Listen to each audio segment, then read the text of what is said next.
All right. I believe everything's set up. I sent the messages out, lights and everything are on. We are set. We are set for another Friday night of window shopping. And this time, just like the last couple streams, I'm actually gonna open something just because that's what I feel like doing. Really, nothing more complicated than that. That's what it is. That's what I want to do. I want to open up at least. I don't know if I'll make this a normal thing, but it's slowly becoming a normal thing. Like, I don't necessarily see this item getting like a full video, in all honesty. And because of that, I'm just going to go ahead and open it right now rather than doing like a full thing of it and everything. I picked up for $6.99 this. I don't know. I skipped on basically all of these. I didn't really have any interest whatsoever in them, but I don't hate them. Hey, what's up, man? I don't hate them. I liked this movie for what it was worth, but I saw the figures, at least visually, on these boxes and was like, I don't know if I really care. When I saw this for $6 at Overstock, I was like, what's the worst, right? Like, it either works or it doesn't work. It's cool or it isn't cool. It either goes on the shelf or it doesn't go on the shelf. I don't know, but it's not going to hurt me to find out. If I'm lucky, it's a cool warrior woman to add to the shelf, which I'm always into, barbarian, warrior woman, and things like that. 100% on board for that. Maybe it doesn't work out that way. Oh, I just lost everything here. Let me see if I can fix that real quick. I don't know why I lost the focus as hard as I did. Can I get the focus back? My face. There. I don't know why I just had to face the camera like that, but I got it back and I didn't have to turn the camera off or whatever. So here's that. There's this. And let's see, because like I said, I didn't buy a single one of these. I thought about it. Specifically the cartoon ones I really thought about. This one, I think I knew from the beginning that these simply were not going to happen for me. I probably should open this from the bottom, but this isn't something that I'm going to be saving. It's not like an important box anyway, so I guess who cares? And here we go. Oh, okay. So this is more of the closed box problem that we were discussing for many videos. Yeah. Oh, okay. I will save your ears.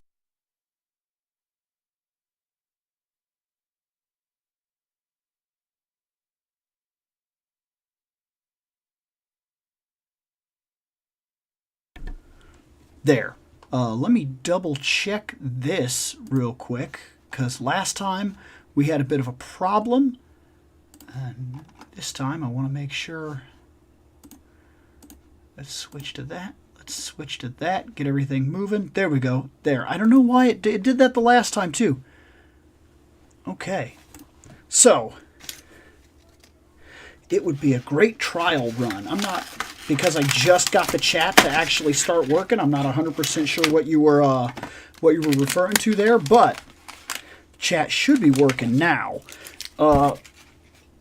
And here we go. Okay, so she's got this and this. And I'm going to be honest.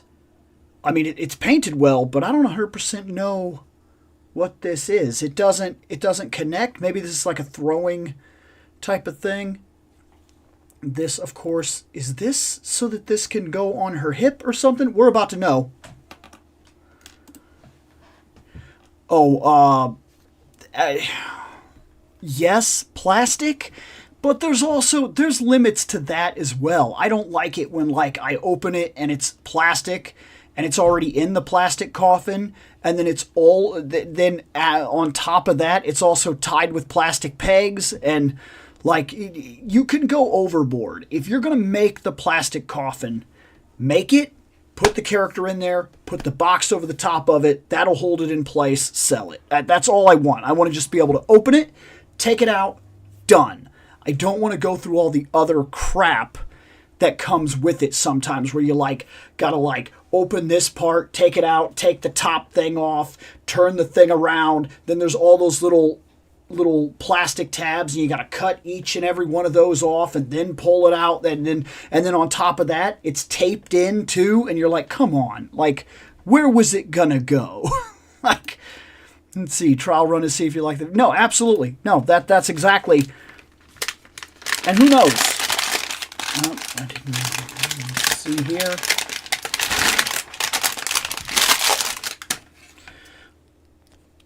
Oh my. I'm fighting with myself here on this one. I don't know. This might be bad, but this might be passable. I don't know. Okay. So. Okay. Wow. Hey, what's up, man? Welcome. Okay, let's check this out. The movement, we're looking at single joints.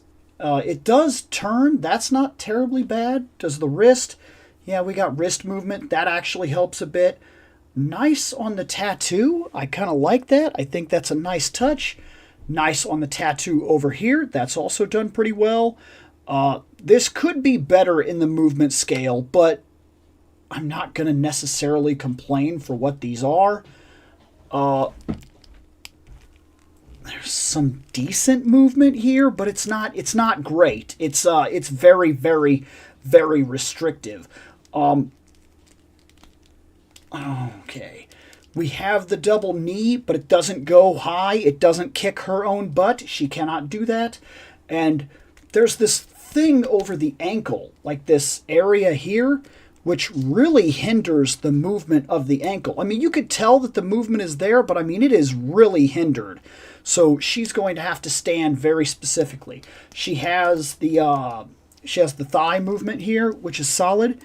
Yes, she is from the movie. She's specifically from the movie. And I liked that movie for what it was worth. That's the reason when I seen her and I was like, okay, if I'm going to try out one character, who's the one I like?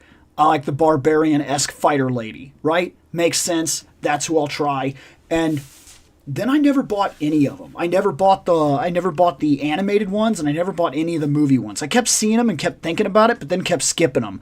What I want is the owlbear. If there was one thing from this line that I saw that I consistently wanted, it is the owlbear. I will find a purpose for that. 100% it will have a purpose. It will fit with the rest of my stuff. I love the idea that it's even a thing. That's what I want. The lowest I've seen the price come down to is $34. And because I've been a little iffy about the line in general, I haven't bought it. I see that there's a redo of the owlbear, a repaint. I want the white one. So if I am going to jump on this, I really probably am losing time to do so. And even if I get the owlbear, it doesn't mean I'm jumping into the rest of the line. It means I'm getting the owlbear, and that's what I want. So she doesn't even T-pose. I mean, she does, but this is in her way, and it's pushing down pretty hard on her. And I don't know exactly. I mean, it's really connected. Her head turns, but it's really restrictive. These are rough. These are rough figures for what it's worth. I don't know how much we're going to get out of it. This isn't bad. This right here, and these seem like they won't restrict. They'll move. It's an okay body sculpt, but I don't believe that it necessarily captures the actual person very well. I feel like she looked better in the show than she does in plastic. Ever watched the old movie? No. No, I actually have not. I was unaware of the old movie. I didn't oh, wait a second. If you're talking about just D&D, yes. Yes, I watched the old movie. I watched it many times. I used to like that movie, while everybody else that was around me hated that movie and would constantly be like, dude, that movie sucks. And I'm like, I like it. I don't know why, but I like it. I actually do. The knife comes out. I was curious about that. When I opened her up, she had a knife. The knife actually is in there, and it does come out. I was curious if that would be a thing. There it is. Not bad. Okay. So she has an axe. I see that she's got this. Does this is no, it's come on, use your G.I. Joe peg. There's that. And then she has this. I'm pretty sure we're looking at the same situation that I kind of have when I play Barbarian. When you set up a Barbarian in D&D when you start, and I don't think that's what she's meant to be. I think she's a fighter, but because she's not unarmored, which would mean her unarmored skills would not be in play. I'm pretty sure she's supposed to be a fighter, but Barbarians will often come with spears. Because they do have, like if you take the starting adventurer gear, they get spears and they get an axe. That's fairly customary for their build. So I don't know. The old movie got a sequel? I didn't even know that. You just told me something I had no idea about. Like that, if that's true, that completely slipped by me. I had no clue that was a thing. Her face, I'm not necessarily sold here. I feel like this could have been way better. No. She's okay. Here's what I'm going to say. I'm glad I spent $6. Oh, and the stand test. You can't see it, but oh man. She will not stand up. She will not stand up. I've got both of her legs straight out. She needed to come with a stand. If they were going to do her feet like this, I mean, it is really rough. And her feet are literally, these things are in her way. Well, what do you know? I think she might be bad. What a shame. Literal shame. Maybe if I mess with her for a little bit, she could be something, but she might just be bad. That's a shame. We'll see. We'll see. Time will tell. She might go directly to the toy table. That's a shame, but she didn't cost me like almost anything. So that's also a good thing. Anyway, so yeah. Let's see. Let's get this.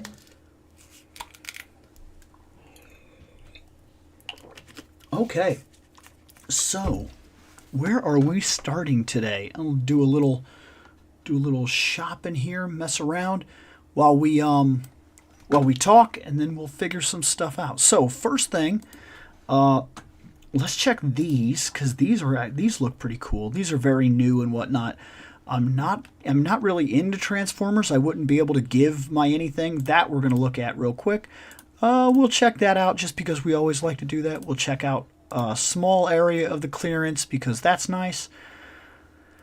Oh, I know. Those turtles are kind of cool. I have that Ken now. He actually arrived. Star Wars, I'm not necessarily feeling it right now. Oh, we'll look at him. And we'll look at these. That's where we'll start today. We'll start with that, and then we'll actually move away from here and go to one of the other stores. So, first I want to start here. I did see the Crow. He's just a statue, but he's really cool. We've actually looked at him before, and he's actually really solid. So let's see here. There we go. These, okay, so you can get the 3-pack of all of them. So these figures are relatively $34 a piece. $34 a piece, that's what they are. Let's check out a couple of them. Let's check out this guy. This guy, or this Wicked Witch person.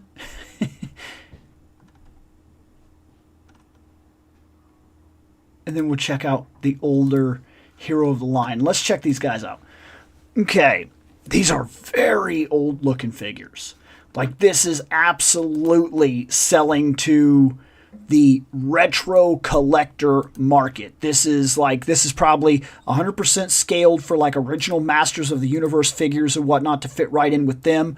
It's not that I don't understand that, but it doesn't sell to me, is what I'm going to say.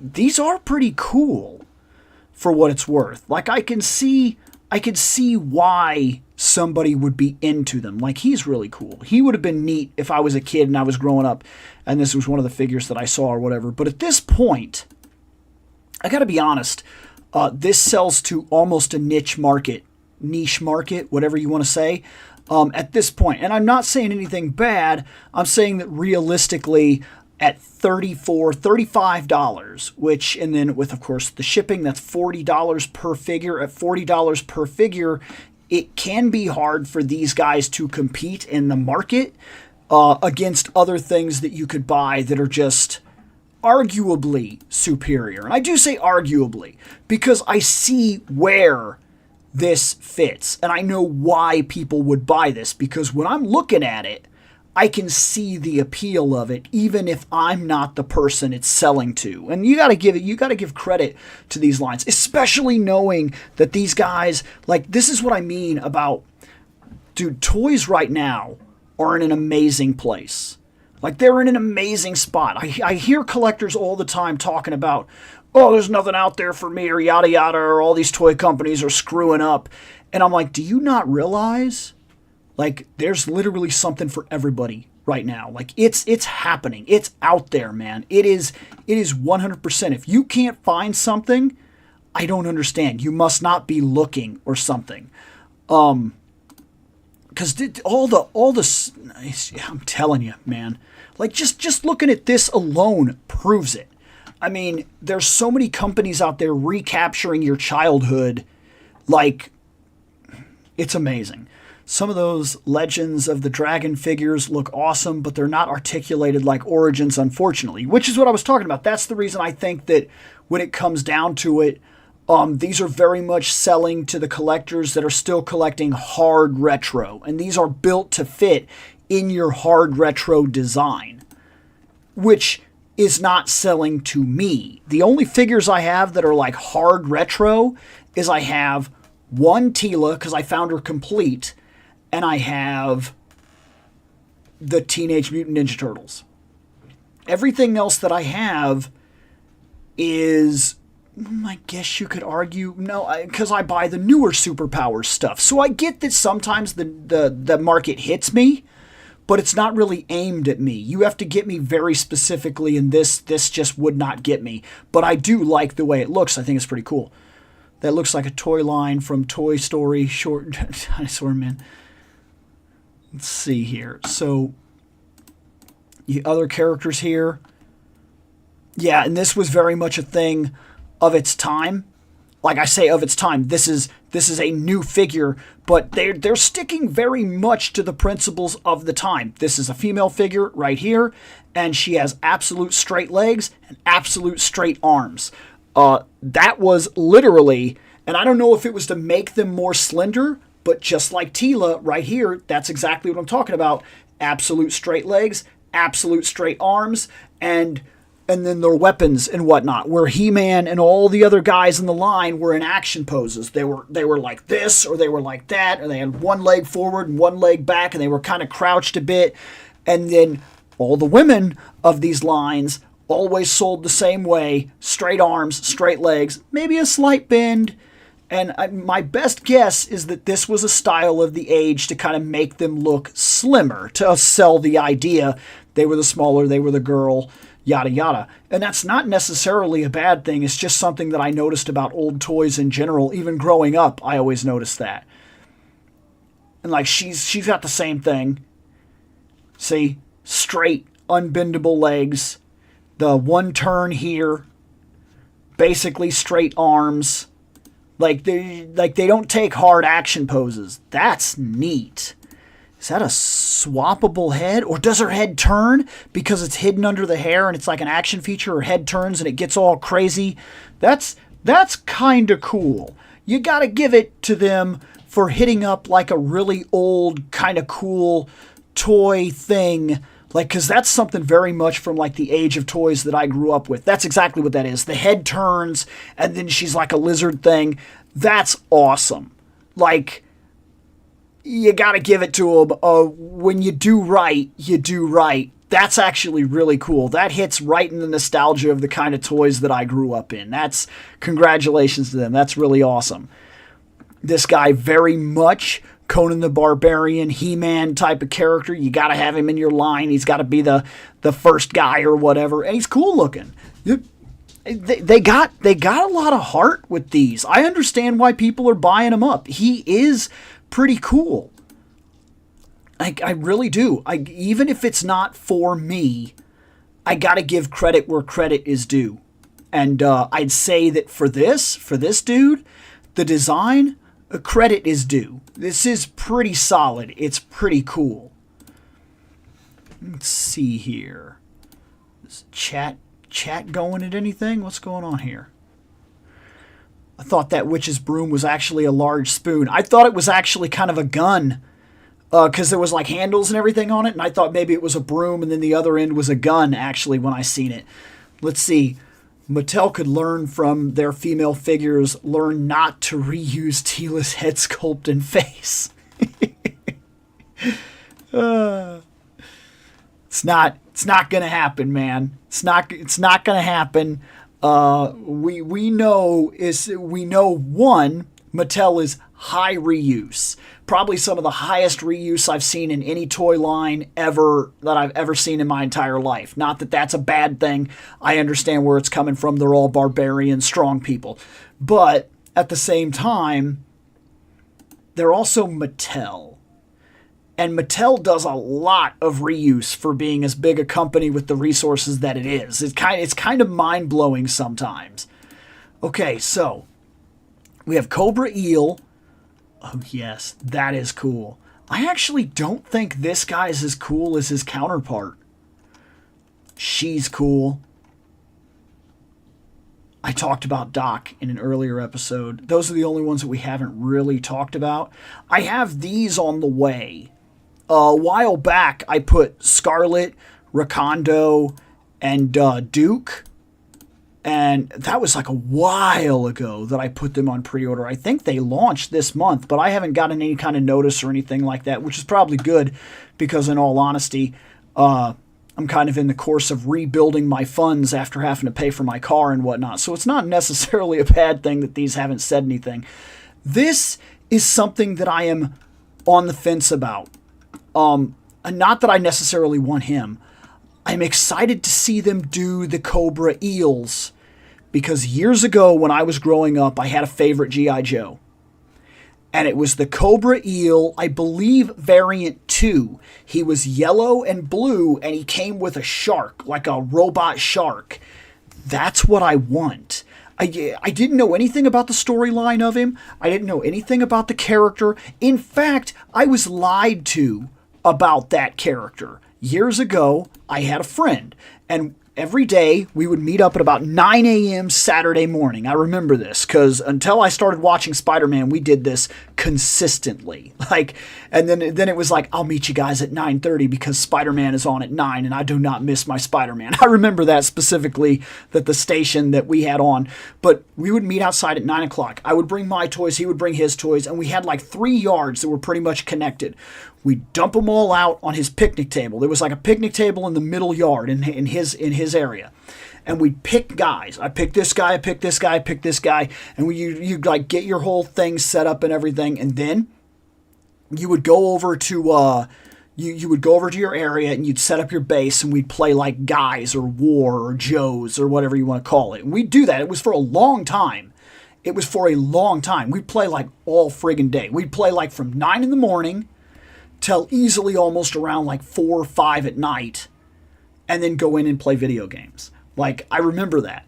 And while we were doing this, that G.I. Joe showed up. It was Cobra Eel, but it was Cobra Eel Variant 2. He had the red visor. He was yellow, like he had yellow area here and on his arms. And he had like these spike things, and he was blue. And then he had like a thing on his back, which was like it was like a robot shark that shot like a yellow missile. And I remember I saw that dude, and I was like, what is that? That's like my favorite thing ever right now. And he's like, oh man, yeah, that's a character. His name is Tiger Shark. His DNA is actually spliced with that of a tiger and a shark. So he's like got all these superpowers and everything. He's crazy. He could breathe underwater and all this stuff. And he talked like he knew. Like he knew this character. And I didn't watch G.I. Joe. I didn't know anything about it. So he just spoke all this crap to me. And I like built this whole thing up in my head that he was cool, that he had like a robot shark. He was like for infiltration, water missions, and yada yada. And he was literally biological engineered to be a super soldier. And I built this whole lineage around the guy. He was like my favorite character. And then I picked him up and I was like, dude, I gotta like own this. Where'd you buy this? And he was like, oh, I don't know. My parents gave it to me for yada yada. And I was like, dude, let me trade you for this. And I traded an Exo Squad. I had an Exo Squad, which was like it was like the green one that had the wings that came up with the chain gun and whatnot, like the mini gun and the dude inside. And I traded him that. And he was like, oh yeah, man, Exo Squad, sweet. And I got that Joe, and I had that Joe for years. He was like my favorite G.I. Joe ever. He was inaccurate because all the story I was given was bogus, but he was like everything I wanted. Then all of a sudden, I lost him. I've never figured out what happened to him. I really don't know. He was just gone. And I don't have a lot of those figures, actually, from when I was a kid, so either way, it probably would have been gone regardless. But now I'm seeing that they're doing the eels, and they've done two versions of the eel. They've done the retro eel, and they've done the more modern eel. And I just can't help but sit here and wonder, are they going to do that version 2 eel in this style, in this new style? Because I want him. I would buy him without a doubt. And yes, $25 has been a decently standard price for all the figures in the G.I. Joe line. And I've been very impressed with G.I. Joe Classified. I mean, like I said, I've been out of G.I. Joe since I was a child and was never into G.I. Joe necessarily. But I gotta give it to them. Their sculpts and designs are just so good that I am an absolute fan of this line. I cherry pick it like crazy. But when I see something I like it and I want it. I still have to be very careful. $20 spent here is $20 you can't spend here. We understand that. But it doesn't change the fact that, like, you get what I'm saying. I just really, really, really like this line. I've been an absolute fan of what I've seen from it. So, yeah. And I think I actually have one coming. I don't like I've got 3 that are supposedly coming, but like I said, I've got no notice, so I'm not worried about it right now. But I do have one that I thought was supposed to show up like this week that I ordered off a clearance line. He was like way down. I got him for like $14, and he's the Snake Eyes. He's one of the Snake Eyes that actually comes with Timber, and that was the only reason I did it, because he was on an absolute hard sale. Scuba Steve. Let's see. Speaking of G.I. Joe, I found something interesting. Japan had its own line of Japanese exclusive G.I. Joe figures with original characters. The main one was a Toku hero. I get it. They're Japan, but they're really going overboard with all the Toku. Like, there has to be other properties over there. Cyborg was given his own lore. He fought Japanese branch of Cobra, and he could shapeshift into any G.I. Joe character, good or evil, but also pop culture characters at the time. He who shall rename nameless took him. If there was water damage box, I don't know. I would doubt that, but yeah. Yeah, but this dude, he's the only reason I want to look at him is because I definitely have that. I have that memory of that old Joe, like my old favorite Joe that I've I've never seen again. And every time I go to a convention and I see people selling like loose figures and I see G.I. Joes, I get a little bit excited for a second. I like run over to the table and see if they have him, and they never do. They never do. And I'm sure the first time I ever find him, he'll be complete and they'll want some ridiculous price like $60, $70, even though I've literally found him in package for like $20 on eBay. I've just never bought him. This is cool. I want this, but I did not put it on pre-order. I know I'm taking a big risk here because the other variant of him sold out fast and he's hard to get now. But life is life. And with my money where it is right now and all the stuff that was already sitting on July for like pre-order equivalent, which was like 6 different things, and like it was like about $150 or something like that worth of stuff for July. I said no, don't add him. I just had to make I had to make a decision. Had to make an adult working class putz decision and put my rent and responsibilities before my toys. Hey, it is what it is. We have to do what we have to do. We have to make our lives be lives. And so I'm passing on him. And I'm going to cross my fingers that he actually does show up in the store, or there's enough stock of him that later, a month or two down the line, I'll be able to get him. Because Beachhead is another one of those Joes that I actually had growing up. I know Beachhead. I like Beachhead. Like, I think he's just cool looking. And then, of course, I know him from Action Figure Therapy, which is another thing that makes me kind of want him even more, because he was another character that I really liked in Action Figure Therapy. I thought he was absolutely awesome. So I'll give it time. I'll get him at some point, hopefully. Cross fingers. But that is what it is. Look, man, you gotta take care of your stuff. You know what I mean? You gotta take care of your stuff. And I get that it was during the 70s, but like, man, like it just blows my mind. And I don't know if it's just the stuff like I think here's what drives me crazy about it. I'm into so much stuff. Like if you talk superheroes here in America, they're incredibly vast and different on all different scales. If I start talking about Japanese toku, they're all cookie cutter. Like you can get super serious about your fandom and you can point out what's different about every single one of them, but in the end, what is he? They're all the same thing. They're all a dude or something of that nature that henshins, that turns into helmet guy, helmet robot superpower dude. Like.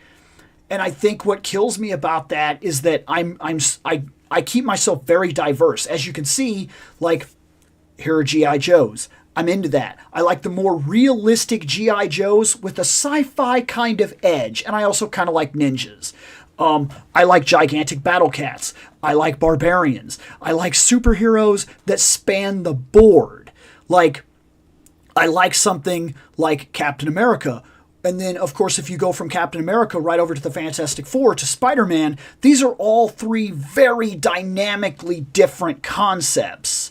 They don't all fit into a dramatic thing, which is why when people get into comic books, they sometimes get overwhelmed as to what do they like? What do they want to be a part of? And then you see somebody that gets into like Power Rangers or that gets into Tokusatsu, gets into Kamen Rider, gets into Metal Heroes. And what do they like? They just watch it. They just watch it. But that doesn't happen with things like anime, because anime is too vast. You don't just watch all anime.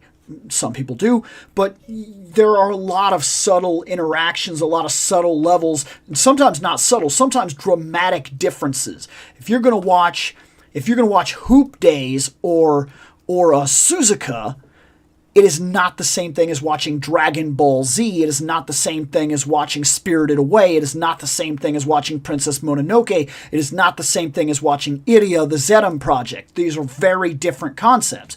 If you're going to get into comic books, are you going to get into G.I. Joe? Are you going to get into superheroes? Are you going to get into Sunstone? Are you going to get into Bomb Queen? Are you going to get into Limitless? Are you gonna like? You see what I mean? These like they're so vastly different. There's such a huge line of culture to pick from, other than cookie cutter action guy. And I think that's what kind of really drives me out of that content lately, is that for like 8 years now, we've been talking tokusatsu, and it's all got to the point where it's bleeding in on itself. It's all just cookie cutter. Look, robot helmet guy. Look, other robot helmet guy. I don't like doing pre-orders. Sometimes I forget. No, and that's the reason I'm very careful. Before I ever put anything on pre-order, I go into my list and I try to keep everything to one thing. I try to, like, if Big Bad is my trusted thing at whatever given time, that's where I try to keep it. And I watch it. And then anytime I even debate putting something on pre-order, I go into my list, check my pre-orders, look at the month, look at the line, and say 1, 2, 3, 4. There's already 4 items on January or whatever, and I go no, and then I just take my chances. I don't pre-order that, or I take something off the list to add something, and then I move on and I debate other possibilities, or just go, I have nothing pre-ordered in May. If I happen to have an extra $20, $30, $40, maybe I'll get him then if he's still available. I take my chances. I know I'm on a roller coaster because you never know exactly what's going to happen, but you get the idea. It's just like this guy. There was too much in July. I was already 5 items in July. I said, I can't add him. I'm going to take my chances with him. Maybe if I'm lucky, he's available in August. I'll check him out then. Yeah, but then again, I've seen Japanese people using the same argument about American superheroes. Superpowered humans who were either born with or got their powers in an accident. Okay, but then, you see, there's the nuance I'm talking about. When you talk about superheroes, you're talking about the Fantastic Four, which gets that kind of reference. But then, if you want to go off that beaten path, you have the Punisher. He doesn't have superpowers. He was trained. You have characters like, and it depends on how far you want to take this, because superheroes falls into comic books. And comic books can fall into many different categories, which then lead into things like Conan the Barbarian. But Toku doesn't do that. Toku doesn't have Conan the Barbarian and then Bug Hero Man. It does not go to those extremes. It sits in a bracket that it's comfortable in. And all of it starts to bleed together for me. And like I said, I'm not a super fan. So I don't know all the tiny nuances of why one set of Rangers back in 1982 is different from one set of Rangers in 1997. To me, they're multicolored warriors that wear helmets, that henshin, that turn into a group of fighting, more than likely teenagers of some sort, that fight monsters. And you know what it's going to be next year? It's going to be multiple people in multiple colored suits fighting monsters. And you know what it's going to be the year next? It's going to be multiple people that wear multiple color suits that fight monsters. And you know what it's going to be 10 years from now? It's going to be a bunch of guys with maybe 1 or 2 girls on the team that turn into multicolored heroes wearing helmets that fight. It's cookie cutter. And I've argued, just so you know, you can find videos on my channel where I have stood against and argued against the status quo of comic books. Superheroes need to be allowed to evolve, and they often are not allowed to do so, and I have a problem with that. I don't like storylines that go nowhere. We need character development, and we need things to change, and we need the ideas and principles to move us forward and alter the subject matter. And another reason that I love Conan the Barbarian, and I will always push this, Conan the Barbarian never stands still. His comic book is infinitely layered. He is a barbarian from the north. He deals with society problems. He has been a thief. He has been a pirate. He has been a savior of people, like literally fighting against slavers and things like that. He has been a king. He has been nearly level of diplomat. He has been a soldier. He has been a mercenary for hire. He has been a workman. his comic is always moving forward, always evolving, and always moving to a different step in life, a different adventure, a different kind of person. And that's just one guy. That's just one guy that never reverberates back to basics. He moves forward in his storylines. I get that. Let's see. Not the same as watching. I've seen a couple of those shows, actually. Look at that. I actually have. So Japan has basically used cookie cutter action man argument for Western heroes. Either that or calling non-superhero, superpowered heroes outsider toku. And so you see, maybe, look, I'm sorry. I'm just going to tell you, I see more diversity in the comic book Western world than I see in the entire toku line. I just do. Like Batman or Iron Man. Not sure what you're getting at there.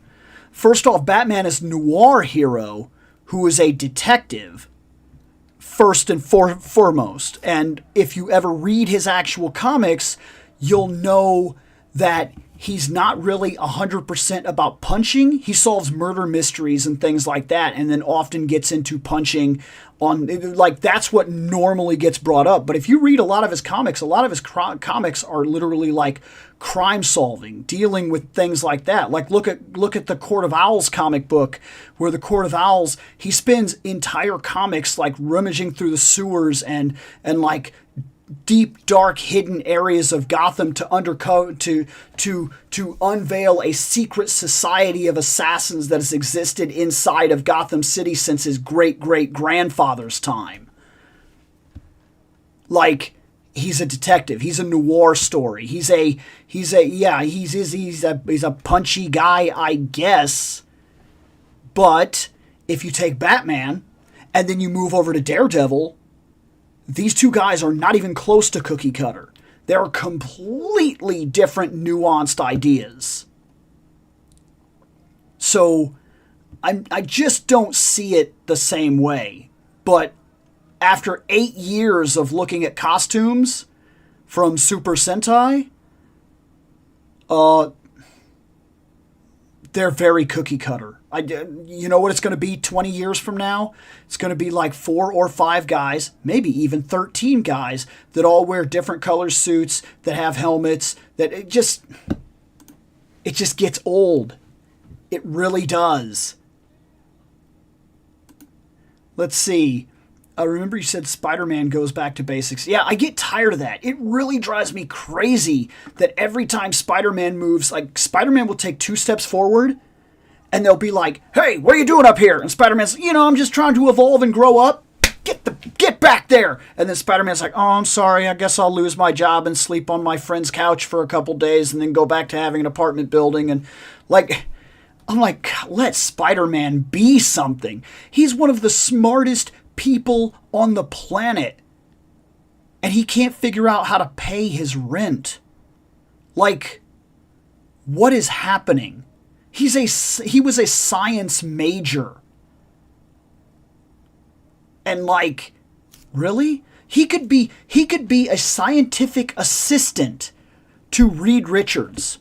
Tomorrow he could just swing over there with his spidery webs, swing over there, land on Yancey Street, knock on the door, and be like, "Hey, Ben, man, can I talk to Reed?" And he's like, "Oh yeah, I'm going to see Stretcho right now, man. Come with me." And then they go over there and they talk to him, and Spider-Man is like, "Hey man, look, I'll be honest with you, I'm having troubles here, and here. I know you don't have all the answers. I know you get paid. I know you don't get paid. I know this is not a job, but like, if nothing else, could I move my wife and my aunt into the Baxter Building and help you as a scientific aid? I'll wear a blue spider suit. Done. Evolution met. Spider-Man pays rent. Finally moves past the first step after high school. Spider-Man pays rent. He still can't do that. You know that he graduated high school before the first 20 books. And he's just been pivoting around that point for like 50 years. Still can't pay rent. Same storyline.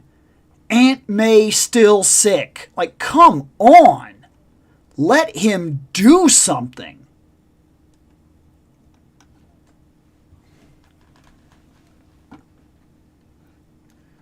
Let's see. Yeah, and that's exactly why he was in Detective Comics, because very blatantly he was first and foremost a detective. And the biggest, best stories ever told in Batman history are more detective tales than they are punchy stories. Punchy stories are fun. But there's a reason nobody's talking about the greatest moments of the Silver Age or whatever. Like, they're not talking about the standalone Golden Age comics in the Silver Age where, like, some issues are like, hey, remember that one time? But for the most part, the biggest stories, if you look up a top 100 stories that you need to read, you're going to come across things that deal with, like, a lot more nuance than Batman Punch-A-Guy. Like, a lot more. Like the Long Halloween and things of that. Like, that's not just punchy stories. They're detective narratives for the most part. Or like man perseverance over extreme obstacle. Spider-Man is literally just the characters that writers are told to dump all trauma story ideas. Oh, it's just that they've learned to play him off as long as he they literally took him to a place over time where he was married and he was getting his life together and things were figuring out. And yeah, he still had problems here and there, but they were running out of problems because his life was coming together. So they were like, no, we got to do away with that crap. You know what? His marriage is all in shambles. Like, their marriage was terrible. I know that people love their marriage, and I know that people talk about it all the time. But, like, one of the big problems that I always had, even just growing up, I was like, they're always fighting, they're always separated, they're always having problems, then they come back together, and then something's going to happen that's going to tear them apart, and he's going to be an asshole, or she's going to have her own stuff, and then they're going to separate again for a time, or whatever, and then, like, they were kind of bad to each other. Like, they were not a good, solid marriage, like, for a long time. And I know people like to act like they were. I can't tell you how many comics. I have full graphic novels sitting on the shelf about them living apart because they can't, like, handle being together. And then they get back together and then something happens and they're all of a sudden they're on bad terms again. Like, and it happens over and over and over and over and over and over and over, and then they destroy the marriage and they basically bring him all the way back to tier one. And like I said, now once again he can't pay rent. Like, I just get so tired of it. And like I'll admit, I have not read modern Spider-Man in probably the last 6 years. Like, I kind of stepped away from it. Right around the time that he revealed that he was Peter Parker to J. Jonah Jameson, I was like, I mean, I guess that's new. But I bet you if I went and picked up a Spider-Man book right now, if I picked up the latest graphic novel, he's probably dealing with the same Parker Luck BS that he's been dealing with since, like, issue 25. Never ends.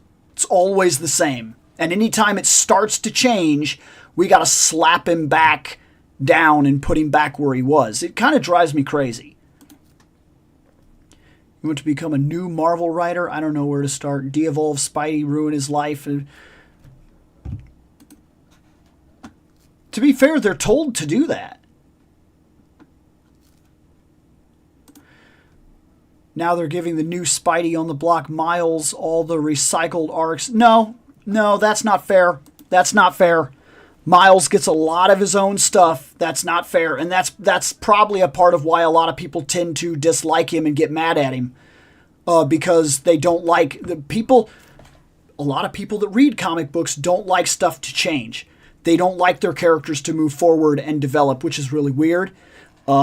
maybe that's part of the reason I like things like the Fantastic Four, is because the Fantastic Four, like, they moved forward and they changed and they had kids and they grew up as a family and they matured and their relationships developed over time and they had different members and the members shipped in and shipped out.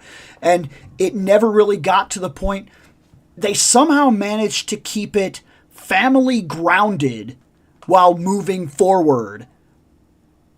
And while I like the X-Men is one of the most complicated storylines you will ever attempt to read in your entire frickin' life. Like, that has got to be the hardest group of heroes to keep up with in all of comic book history. It's difficult. To say the absolute very least of it, it's difficult.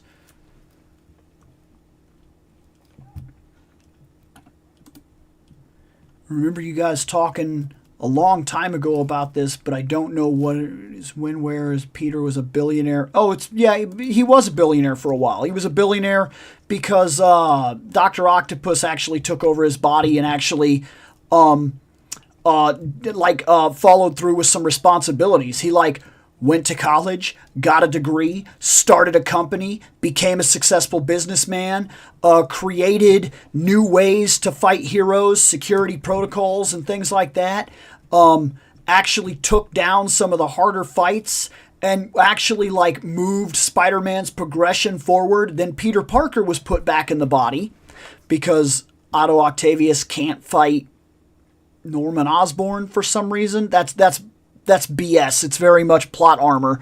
But then all of a sudden when they put him back in control, Peter Parker comes back in control, and then Dr. Octopus comes back and he's like, hey, I did a fail-safe into this business, blah, blah, blah. And then Peter loses the company, loses the building, loses the employees, loses the money, and then it comes up that I guess the paper that was written, because it was actually written by Otto and not actually written by Peter Parker, there's some sort of machine that finds out that the brainwaves or something, somehow they code it or whatever, and they're like, hey, this actually isn't Peter Parker's work, it's technically a forgery. And then they're like, Parker, you no longer have a college degree, we are revoking your diploma, yada yada, this and that. So right back to basics. Boom, boom, boom, boom, boom. Lose everything, sleeping on other people's couches, has no business, has no money, has no future. Come on. Let the guy move forward. It gets so old, it's unreasonable. I don't like this. I don't like this. I don't think I like this at all. At all. I heard some people that were raving over this. Not that I don't understand. You guys grew up with something. And I did too, I guess.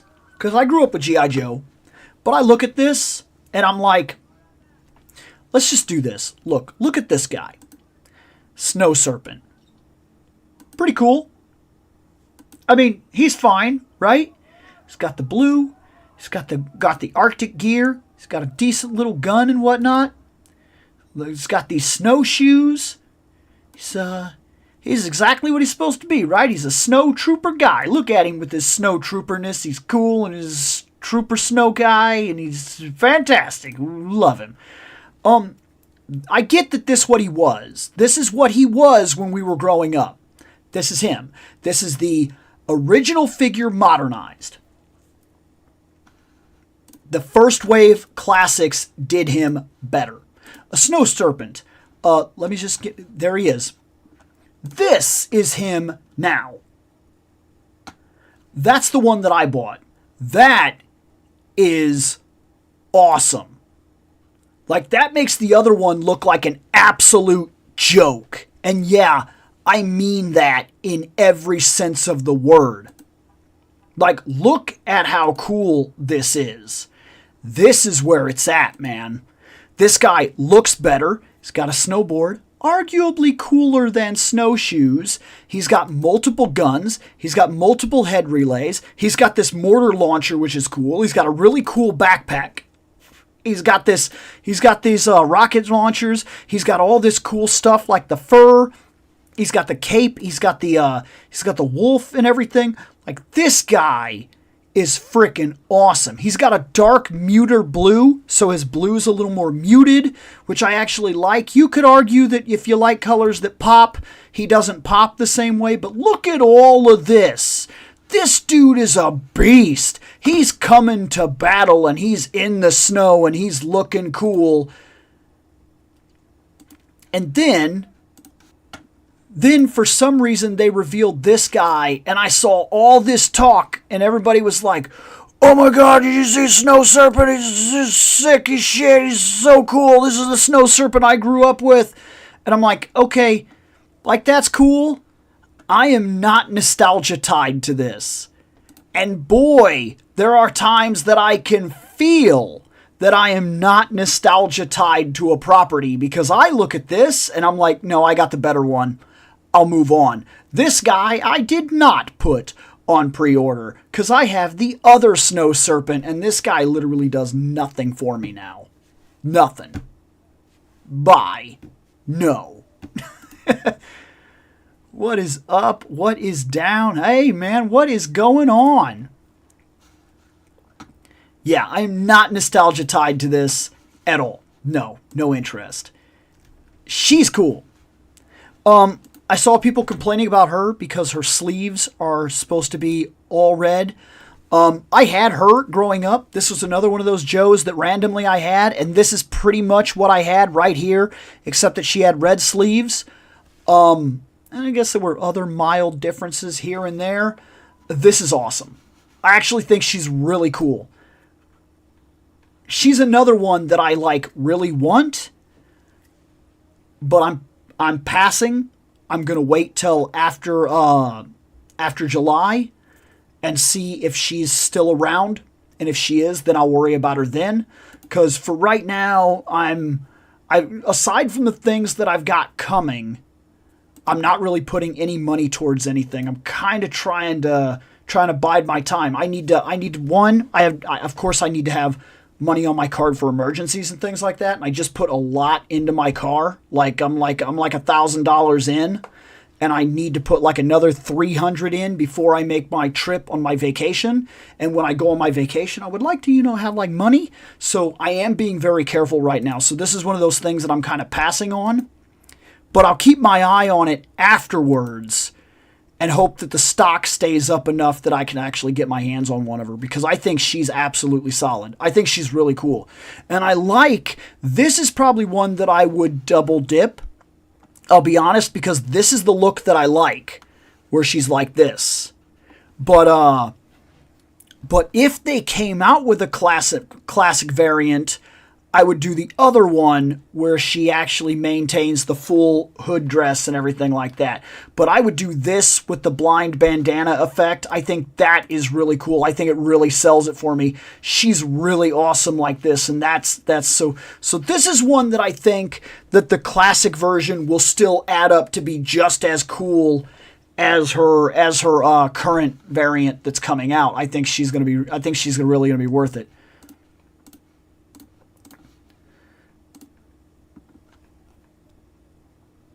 Yeah, he has the wolf pelt. The other one that I like, with wolf pelt, cool warrior, berserker of the snow. Without wolf pelt, generic sniper guy. Yeah, right. And to be fair, it's not that those kind of characters don't have a place in G.I. Joe. That's one of the cool things about G.I. Joe is it's just there's kind of soldier dudes, right? It's true that G.I. Joe gets kind of crazy and gets into Road Warriors and Mad Max and all kinds of other stuff. But for me, where G.I. Joe feels most prevalent, where it makes its home, where I find my cherry picking the best, is I like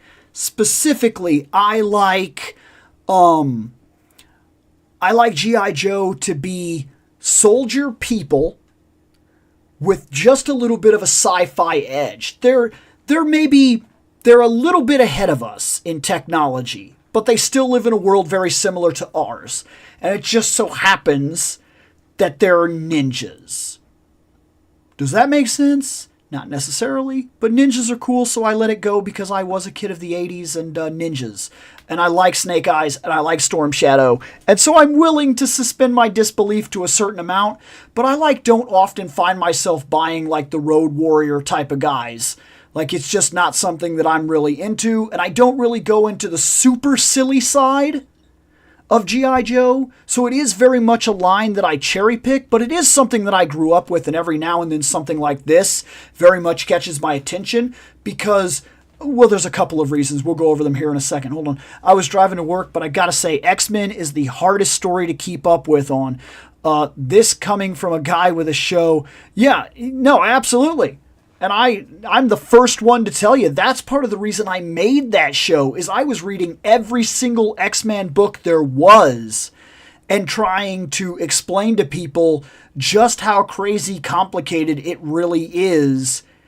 Unless you're in the absolute know or you're really addicted to Wikipedia articles that catch you up with what's going on, X-Men is one of those comics that, like, there's X-Men, and there's usually like 5 or 6 different X-Men books, plus side character books that are single arcs that are released once every other month or so. And every one of those side arcs affects the main arcs, and every one of the 5 main books affects the other books. And then there's like weird stuff, like for a while there was normal Wolverine.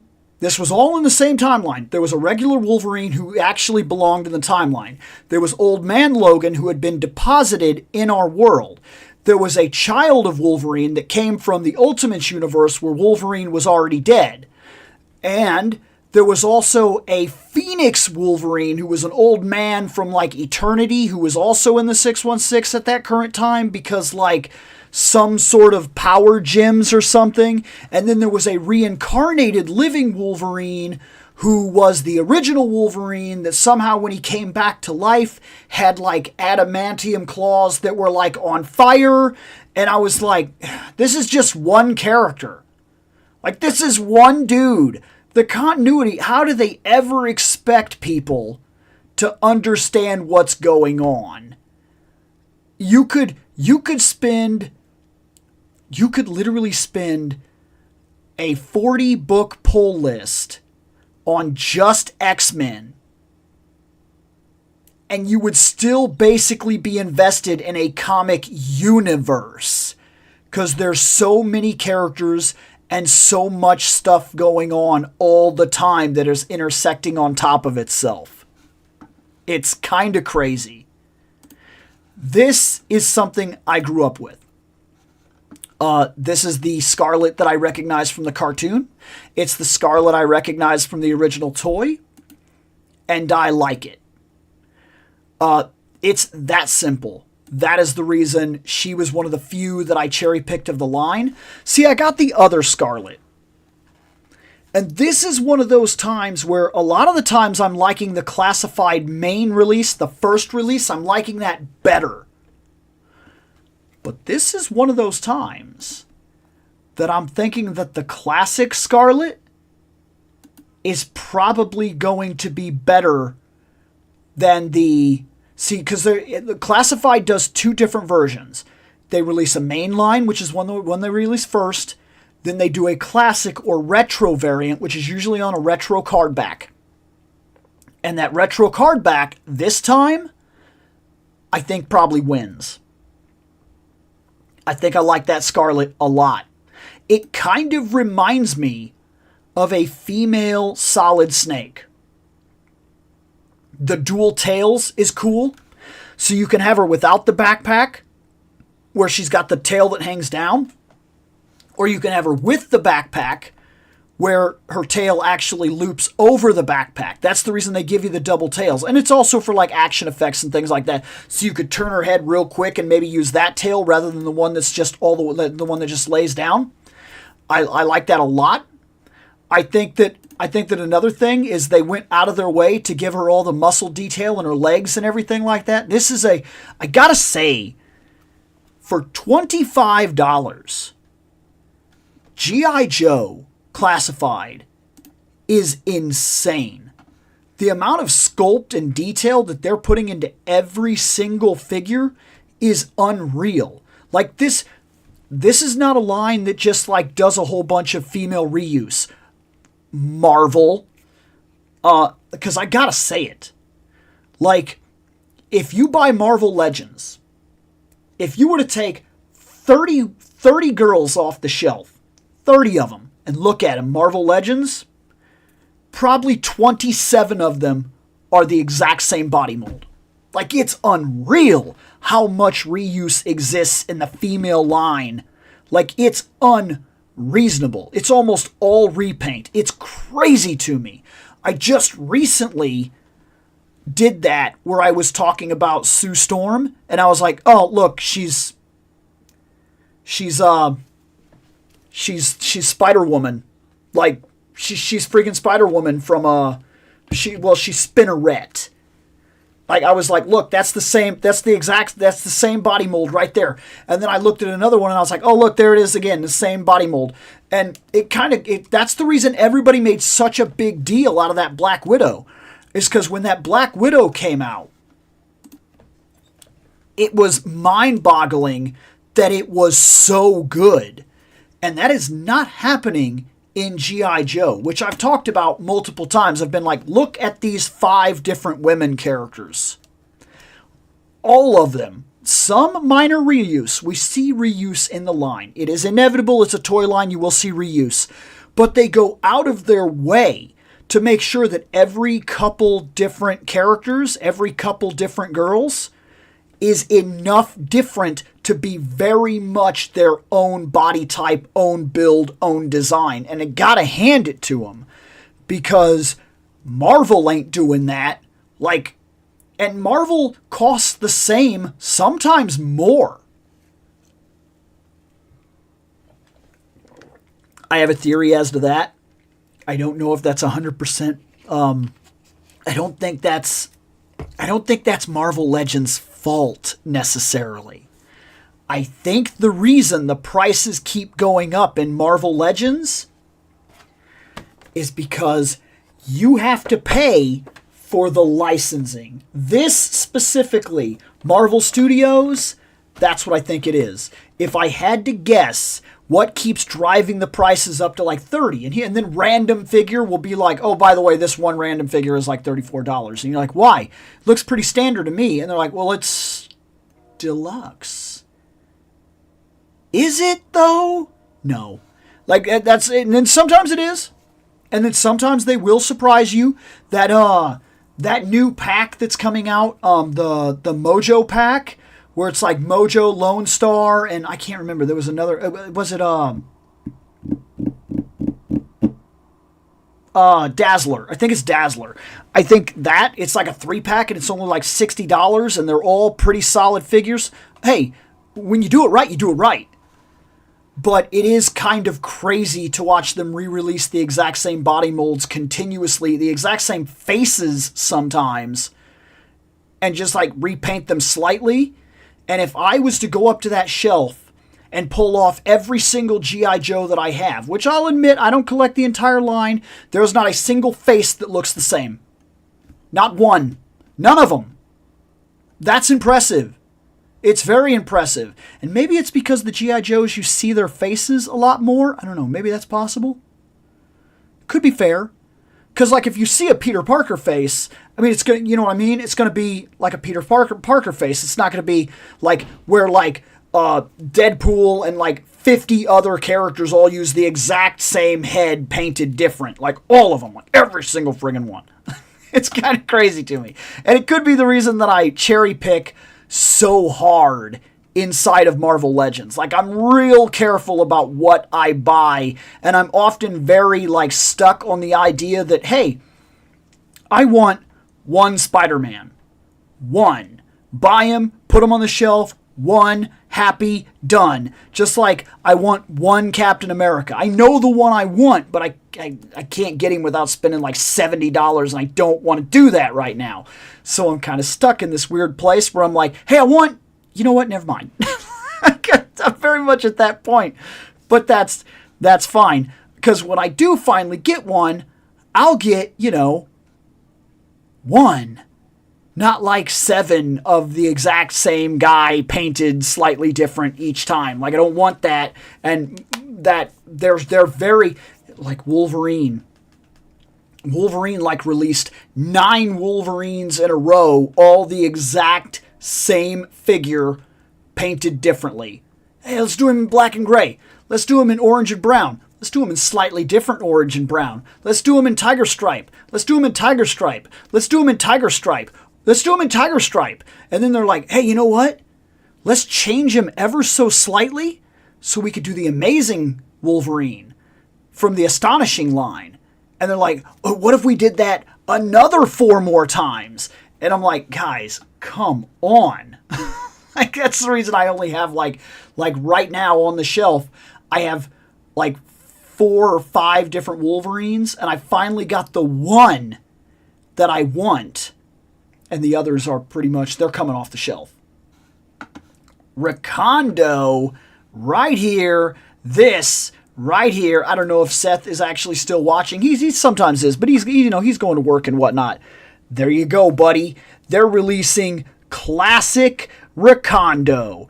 Classic Recondo. That's classic Jungle, sir. That right there is the modernized retro version of Jungle. That's amazing. That is straight up action figure therapy. There he is, right there, modernized. The exact toy that we grew up with. The exact figure that we saw on Action Figure Therapy. That's his color scheme and everything right there, modernized. He's fantastic. That is amazing. There he is. That's Jungle.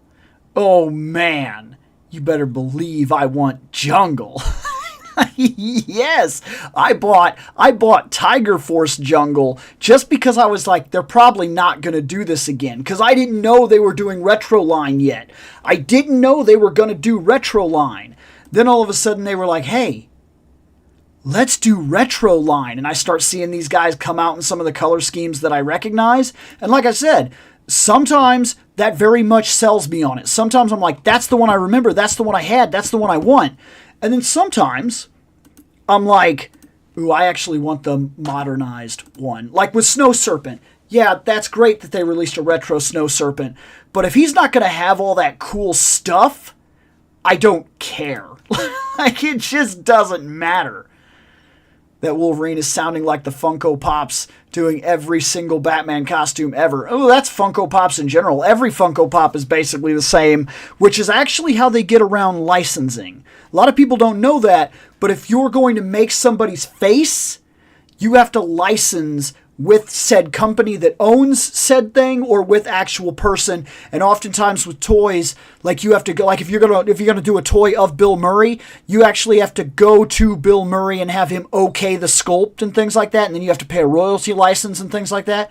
Oftentimes you don't have to do that with Funko Pop because they're an amalgamation or a caricature or a loose representation of what it is. So you can reference things like, hey, that's Bill Murray Pop. And you don't actually have to go to Bill Murray and have him okay it or whatever. You maybe have to pay some minor licensing rights. So it's a completely different concept. And they get around a lot of little toy nuance laws by not actually having like the, not actually being detailed. Funny how it's the Claw hero with 2 Batmans in side profile. I've seen that. But you never see that in the comics. That's very much like that one picture that everybody shows. If you could find me an image on a comic book where you can cover up one side of his face and make me feel like that's Batman, good luck to you. Because that's very much something they sell on that one picture where everybody talks about it, because in the animation, that one animation reel where they're like, hey, look, it's 2 Batmans. You don't see that in the comic books. He doesn't look like that. And yes, Seth, yes, hell yeah. Hell yeah. Dude, I know this is going to surprise you, Seth. It's going to surprise you. I bought Jungle Recondo. I did. I so freaking did. Supposedly he arrives this month. I've got no indication. We're only 5 days in, but I haven't got any kind of shipping notices or any arrival notices or any stock details. But he was one of the guys. It was like a couple of months ago when they announced him. I was like, oh crap. And this was like before the car and everything started giving me troubles. I was like, Duke, Duke, Duke, and put these 3 on pre-order. It was Scarlet Jungle and Duke, because I couldn't get the other Duke. I wasn't running into him, and I got into the line too late, and I still wanted Duke, because to me, he's kind of the leader. Now, like I said, that's just when I was playing G.I. Joes, he seemed like he was the leader of the G.I. Joes. I never watched G.I. Joe. I never read G.I. Joe. I never knew G.I. Joe. Ever. So Duke felt like the leader to me when I saw the figures. And because of that, just for my own childhood thing, I was like, a retro Duke? The leader? The guy that I kind of saw as the leader? That, you know what? Yeah, I want him. And so I put him on pre-order because I was like, that's really cool. I see this Jungle Man and I think, sniping, a good job, mate. Professionals have standards. Hope you get the reference. I don't know if I do. I think you might have blew over my head with that one. I'm kind of, I don't know about that. I think you missed me with that one. One way or another, and not that it's anything bad one way or another. I can't know everything. That's for sure. Tequila Gundam. Dude, I like Jungle Recondo, and I know you're shocked. I know you're shocked, Seth. I know that it shocks you that I bought Jungle Recondo. Hey, Thanos Copter. What? Awesome, man. How you doing? Yeah, so the next one, Duke. I did put the Retro Duke. He's supposed to get here this month. This is the next one. And this is, when I was growing up, I remember I saw Duke. And keep in mind, just like I've been saying, I did not watch the show. I did not read the comics. I saw G.I. Joes on the shelves, and I bought them. That's as deep as my understanding went. I would go to Toys R Us. There would be a G.I. Joe. My dad would be like, it was actually my grandma more often than it was my dad when it came to that. But she'd be like, hey, you got $10 or whatever, buy a G.I. Joe. They were like $7. I'd go through and I'd find one. I found him. And when I was growing up, I remember looking at him, and I don't know why I felt this way, but I felt like Duke was Jean-Claude Van Damme. Like army guy Jean-Claude Van Damme, leader of the G.I. Joes. I remember having that weird feeling about him. And now I'm looking at him in this retro design that they're releasing. And the second I seen him, man, I was like, oh crap, I'm buying him. Like I knew instantly. I was like, he's exactly... like, he feels right. That feels like the modern version, modernized, of exactly what I grew up with, exactly what I remember buying off the shelf. And it almost gives me that same feeling all over again. Like it's a younger action star Jean-Claude Van Damme army character. Like it feels like that when I look at him. And it kind of blew me away, and I was like, oh, I'm buying that. I'm buying that. I knew it. I don't play Team Fortress. That's the reason I wouldn't have understood that. That went completely over my head because I've never Team Fortressed 1 or 2. So, I didn't. That's the reason I didn't know that. Also, I took you up with Comic Wolverine Challenge like you told me. I looked up the comic books from different eras, and I still see the two. I'm sorry. You're not going to be able to show me that. I don't see that. Whatever mind trick you're playing on yourself, I'm telling you, he does not look like two Batmans in the comics. And I don't know what comic you're reading, but you're not reading one of the actual X-Men primary artists if you're seeing two Wolverines or two Batmans. He does not look like that. I know the joke. I get the reference. I know there's a meme. He does not look like that. I mean, look. There he is. You might be able to get away with it here. He kind of looks like there might be a Batman right there. But here I don't see it.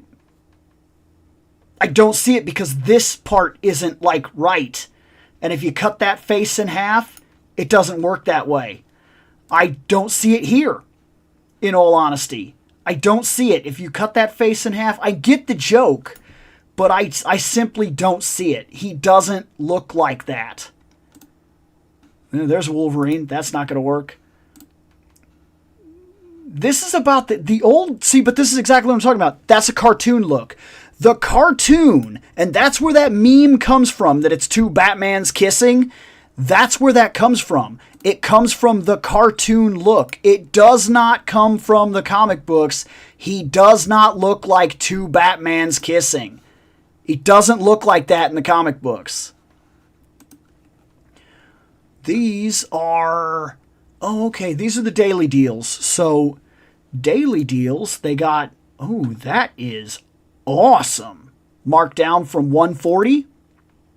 Ranger Slayer is easily one of my favorite Ranger designs I've ever seen.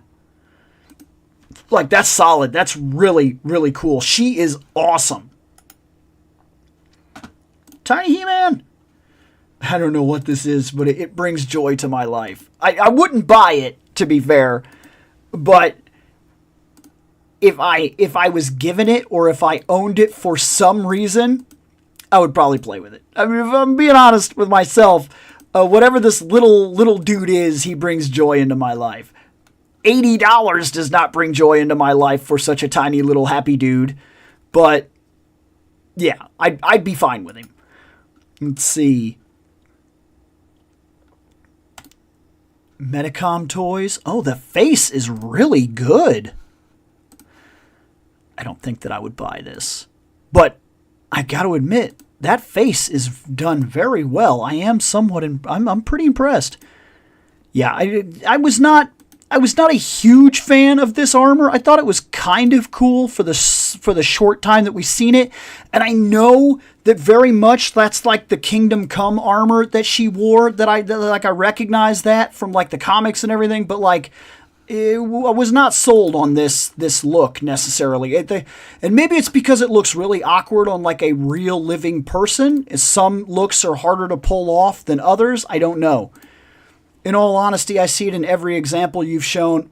Look, your eyes play tricks on you. I don't see it. I don't see it. You won't convince me that I see it. No, they're not pointed bat ears. Bat ears go up. They don't come back. They don't do this. They don't go back here. And his stuff goes out and up. And if you cut it in half, Batman's ears would be like all the way curving back and around. It doesn't look like that in the comics. You're looking at a single meme and then referencing it into old material and making a joke out of an entire lineage. And then you would get mad when I do the same thing with Rangers. So I'm just saying, man, he doesn't look like that. And I do. I like Ranger Slayer. And Drakon, I read that entire first storyline and I was like, this is cool. And I had a good time with it.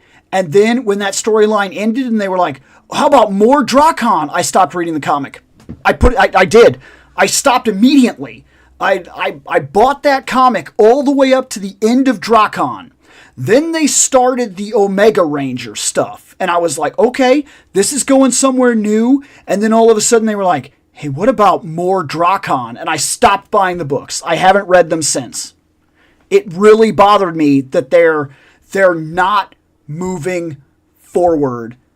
But I guess I also shouldn't be surprised.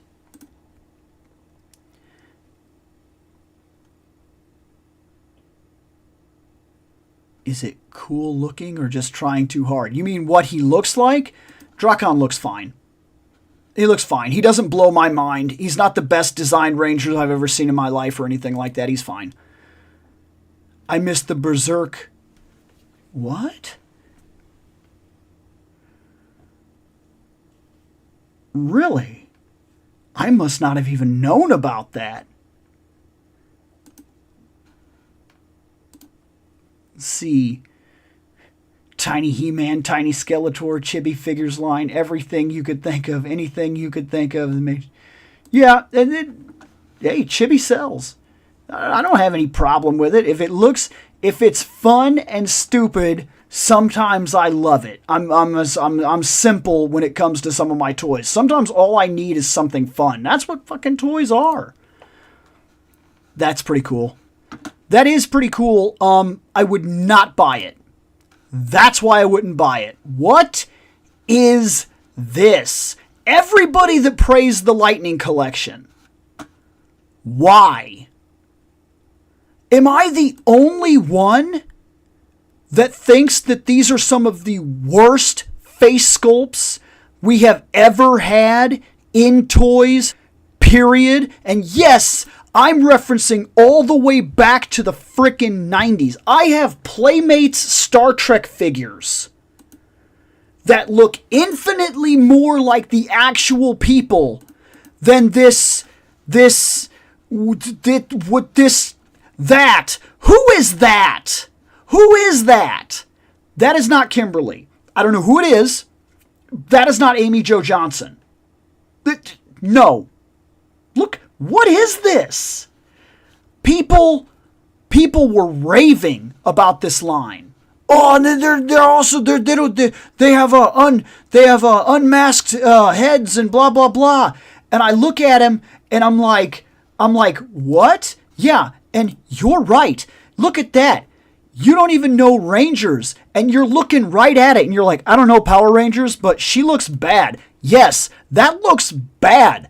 That's somebody that doesn't even know. That's somebody looking from the outside in that looks at that character and goes, does she like? And that's supposed to be like a representation right there.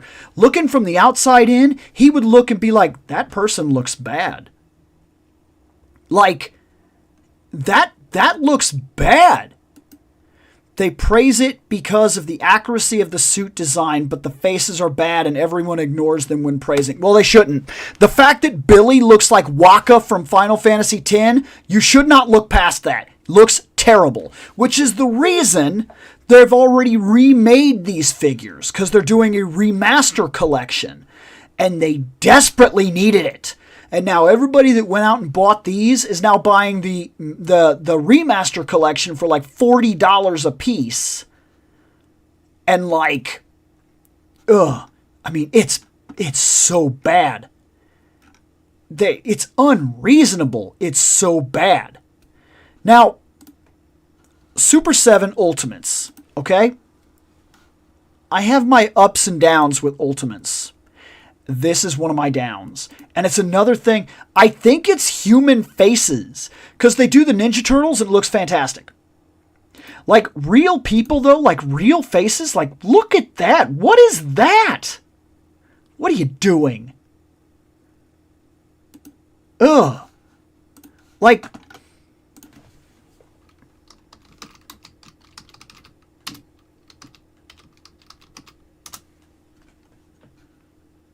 Now, here's the remastered, okay? This is what I'm talking about. This is the Black Ranger remastered collection. This is basically the exact same figure you got with a couple of extra things and a new head sculpt. Look at that. Perfect. Literally perfect. Like as good as they were ever going to get it. Fantastic weapon. They spent a little more time actually detailing the accessories he got. They give each one of these characters an effect, like a morphing effect or a kick effect or a blast effect or something of that nature. And they redid the head sculpts for every single one of them. And they needed it. They desperately needed it because the head sculpts that were released for the Lightning Collection were garbage. Which is the reason I bought none of them. None. Not even one. I'll take that back. I bought the Ranger Slayer. Not the same thing. Arguably not the same thing. But that's way better. Like 1,000% better.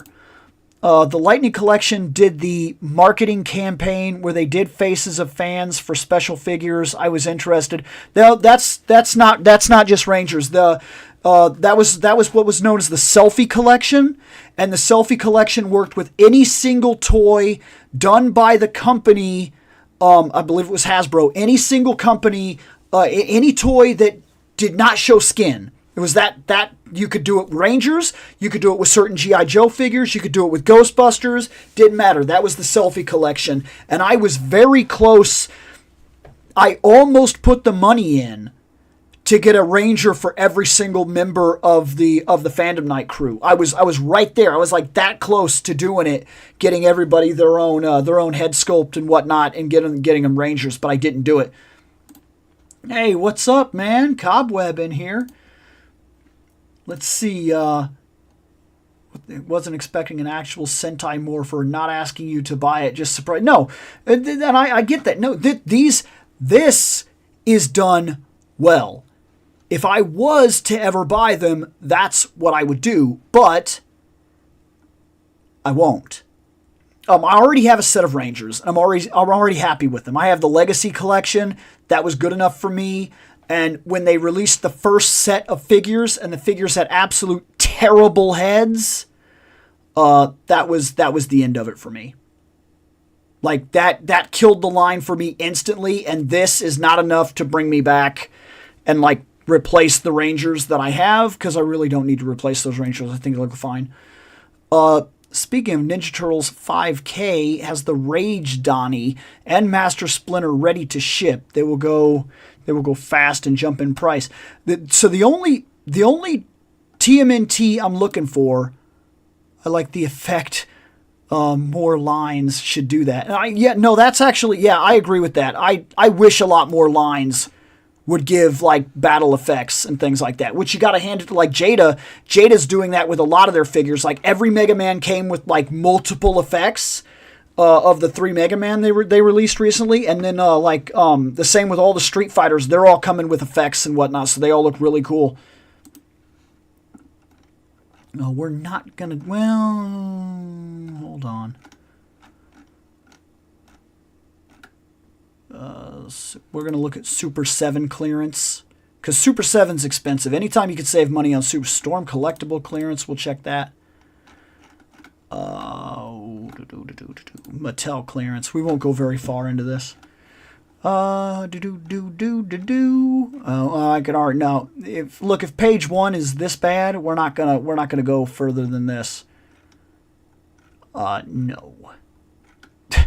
I thought about these minis from time to time because I do have 4 or 5 of them, but like, what am I really going to do with them? I mean, realistically, why? Like, why? You know what I mean? I would be wasting my money. If I'm being perfectly honest with myself, that's what I would be doing, and I'm not really interested in wasting my money right now, as we've talked multiple times today. Not interested in just straight up wasting my money right now.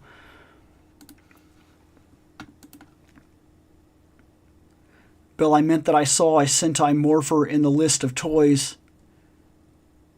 Oh, okay.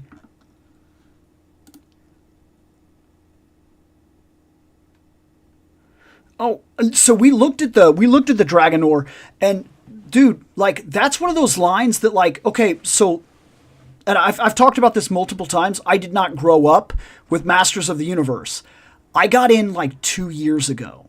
Like that was it. Like I've always been into all the barbarians and things like that, and I like the type of media, and so like, but I didn't get in until just recently. So I didn't have a nostalgia tied to it. So I don't do any of the retro collecting really. I have one retro figure, one. That's it.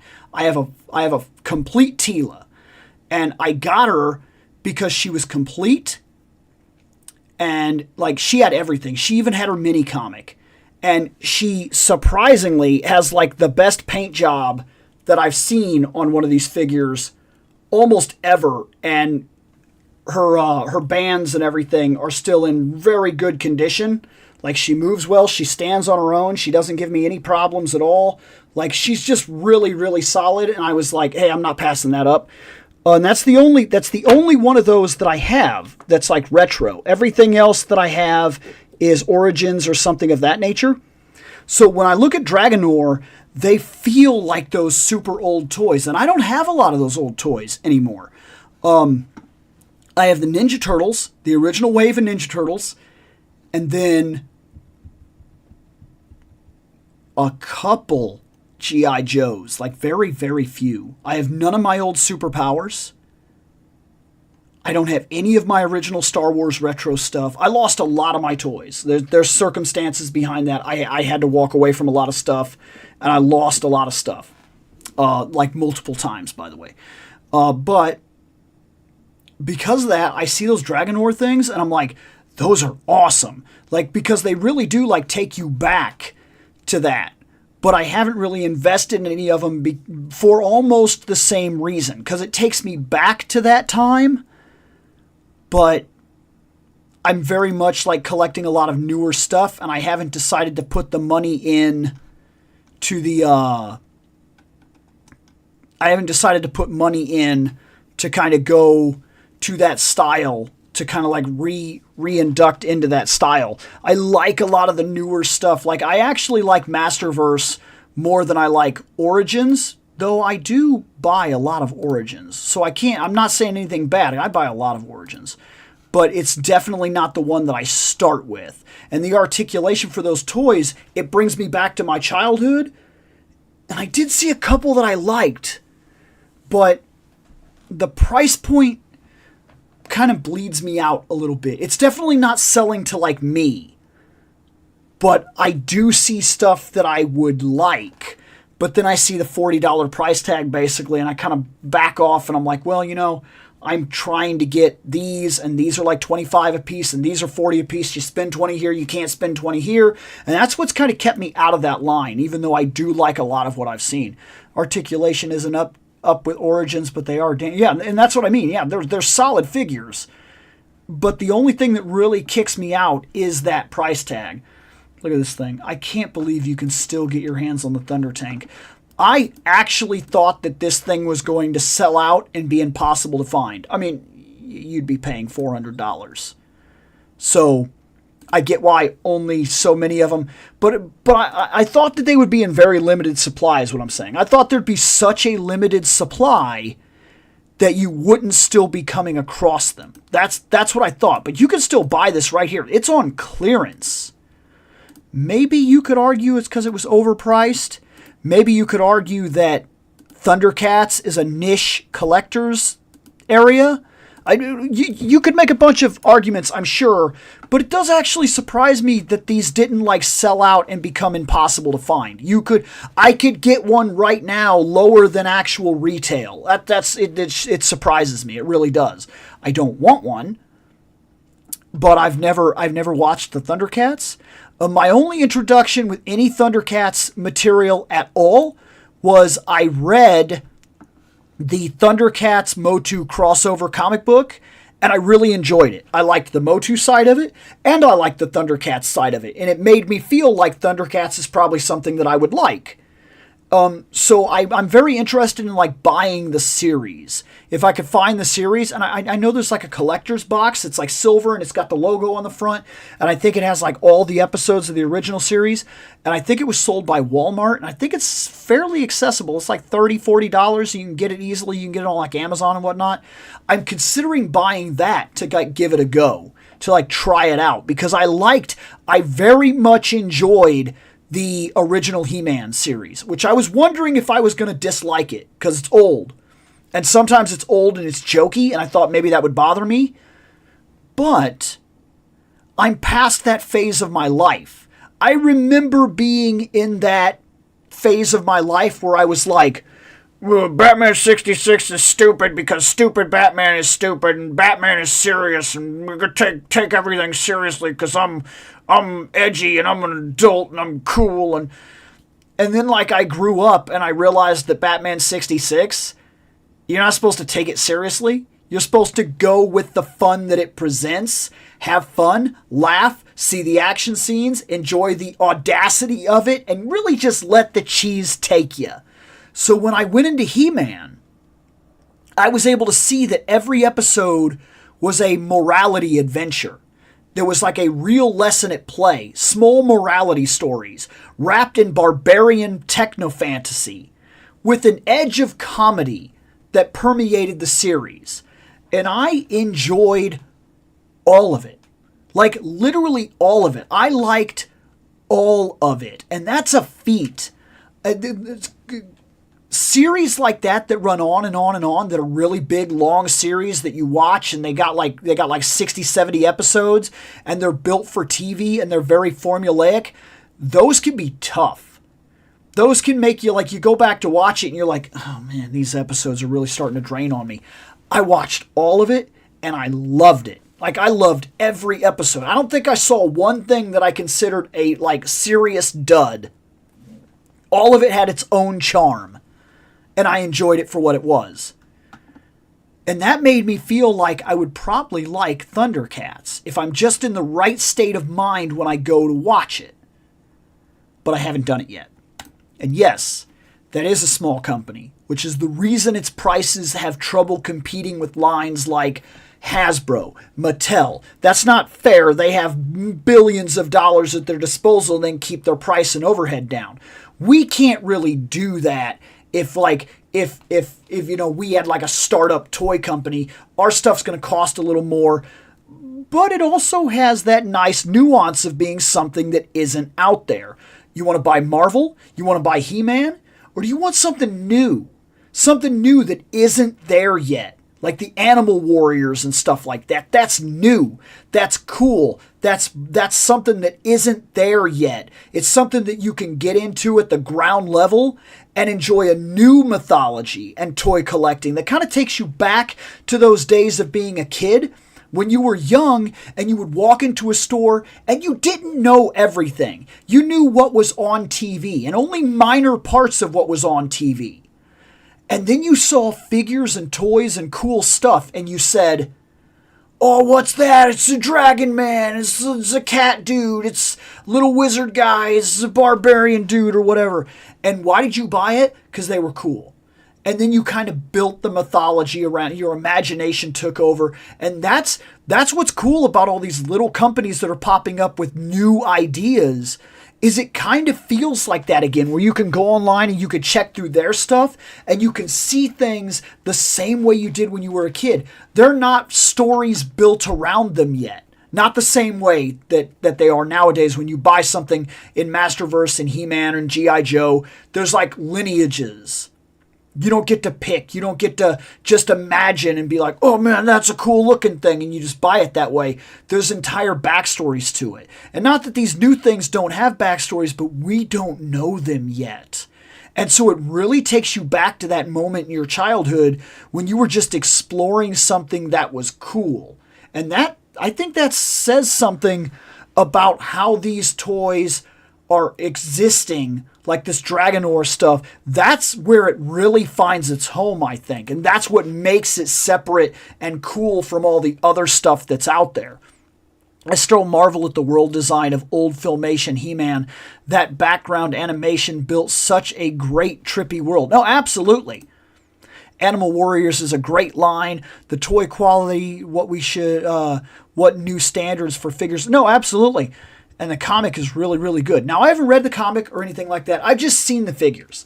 And they're very awesome looking figures. The lizard men are sweet. They're really cool, man. The lizard men are sweet.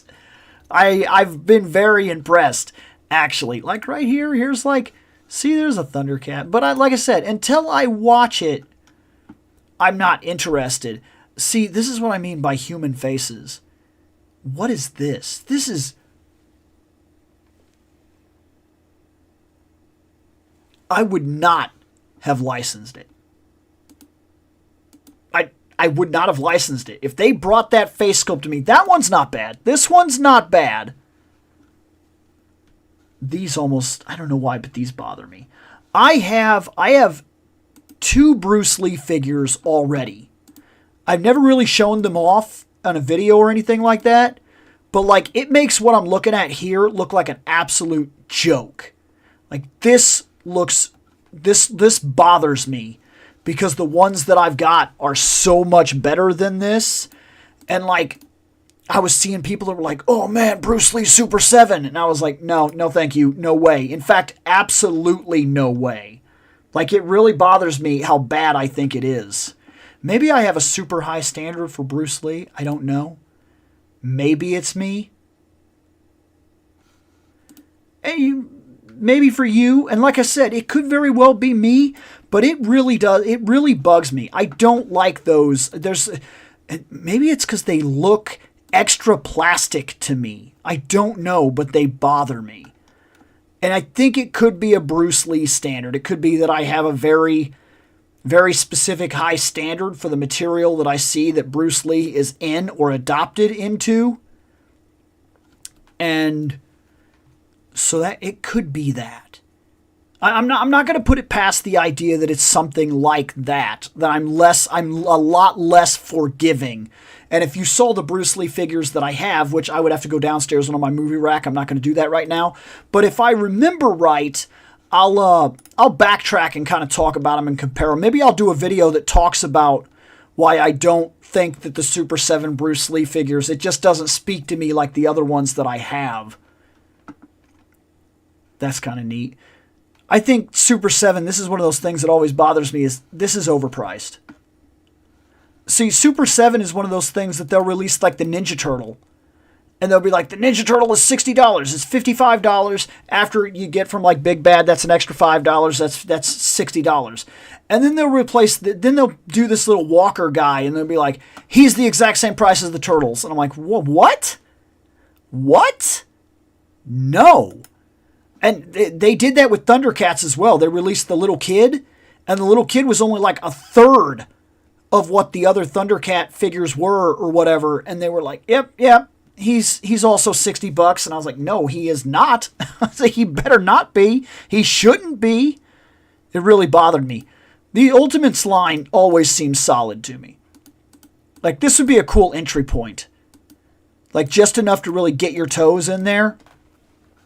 It's $200, but it's still, yeah, Super 7 is always... See, now Shane bought this. Oh, no, that's not fair. Shane did not buy this. Shane was gifted this. I think when they do human faces, it's just plastic color without any detail or painting, and they feel off. Okay, Snarf, yeah, so you already know exactly what I'm talking about. It bothered me. But yes, he's right. Thanos Copter is pointing out exactly what bothers me. When they do the faces, the faces don't seem like they have any soul. And I get it. They're toys. They're always going to be plastic. But there's something to be said for like the G.I. Joe figures when you look at those faces and they look like real people. There looks like there was soul and effort put into the design of the face. And then there's something just inhuman and off about all the Super 7 human faces that really bothers me. Now, Shane was given this for, I can't remember if it was Christmas or his birthday, but a guy at work actually got him this Green Ranger, which was really cool. And he brought it over and I got to see it. And I'm actually really glad he did, because it made me go, oh no, that's not for me. Because once again, like, there it is. Like, look at that. Look at this Tommy right here. Do you see this Tommy right here? You see this? Guys? That looks like a young ponytail, no glasses John Oliver. Not Tommy Oliver, John Oliver from like Last Week Tonight. That's what that looks like. That bothers me. That is not right. And it really bugged me. This is okay, but it's still kind of bad to me. Like, the faces on human people in Super 7 bug me. Consistently, almost all the time, they bug me. They seem off. They seem wrong. And I don't know why, but it's consistent across everything I see. That's cool. But look at that. 3 Mausers. Same price as a full Ninja Turtle with all gear and all stuff. Okay, hold on. Little different. So we're looking at 5 Mausers and then some stuff. still don't know that I feel like I still don't think that should have been like $30 maybe. Super 7's pricing is weird to me. Like, look at Metalhead, right? And Metalhead, look at that, $50. Metalhead at base is $50. And you get Metalhead, you get the extra hand, you get the helicopter, you get the other hands, you get the computer thing, you get the little radar dish, 2 grenades, and the old retro cutout for the weapons. And he's chromed. He's gold chromed. So he looks awesome. $50. $50. Mousers. $60 if you add the shipping and handling. What? Why? Like, I can't understand Super 7 price scales. They really confuses me. They had those Mousers super cheap a while back, and I picked a set up. They are fun. No, that I will say this. Even though the prices often bug me,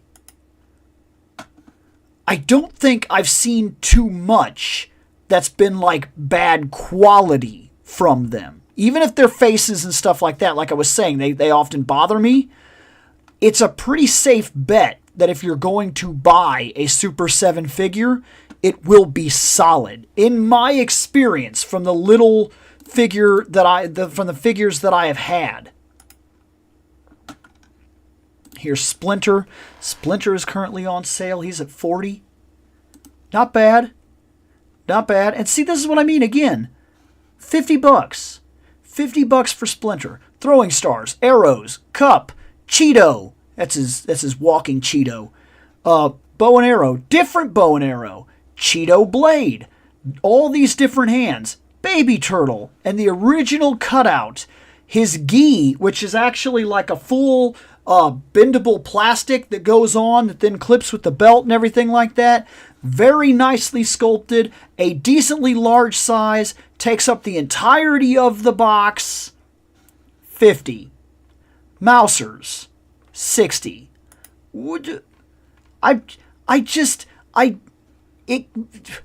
What is going on with the Super 7 pricing scale? I can't wrap my head around it. Ultimates is good about loading up on accessories. Yeah, it is, absolutely. Like, I bought the Leonardo and I bought the Shredder. I still want the 3 turtles that I don't have, and I would like to have a Master Splinter. Right now, I just do not have any extra funds, which sucks. But it is what it is. At least Metalhead isn't die-casted. If he was, he'd be $500. I don't know. I actually don't know about that. I think he's just chrome plastic. The Rage Turtle toys. Now, I'm curious, because we might... Hold on, let me see.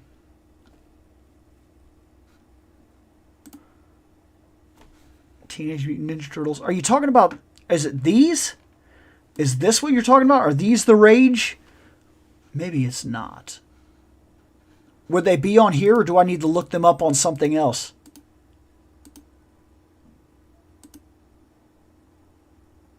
Because I would be interested to know if maybe I just completely missed out on something, which is 100% possible. They're $50, but they look so much nicer. Okay, well, hold on a minute. Let's let me go to my search stuff here real quick, and I will find them.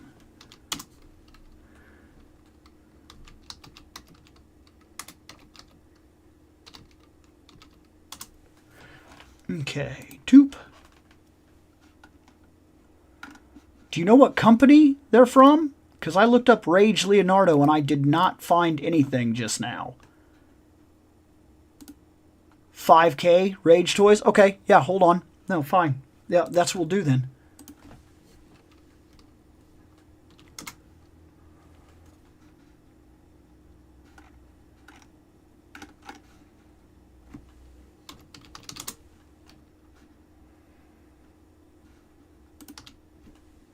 Okay.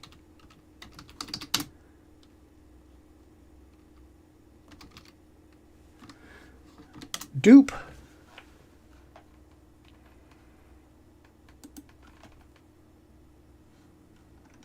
Oh. Oh, Fury. Is that what you're talking about? The Fury line? Whoa. If that's what you're talking about, that is really neat. Here, let me go back to my stuff here and see if that's what you're talking about.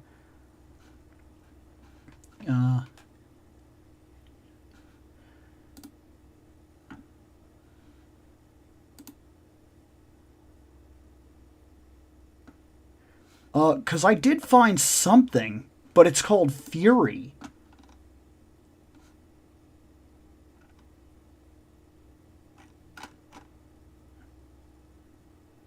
Yeah, I'm seeing Fury toys, but I'm not seeing Rage toys.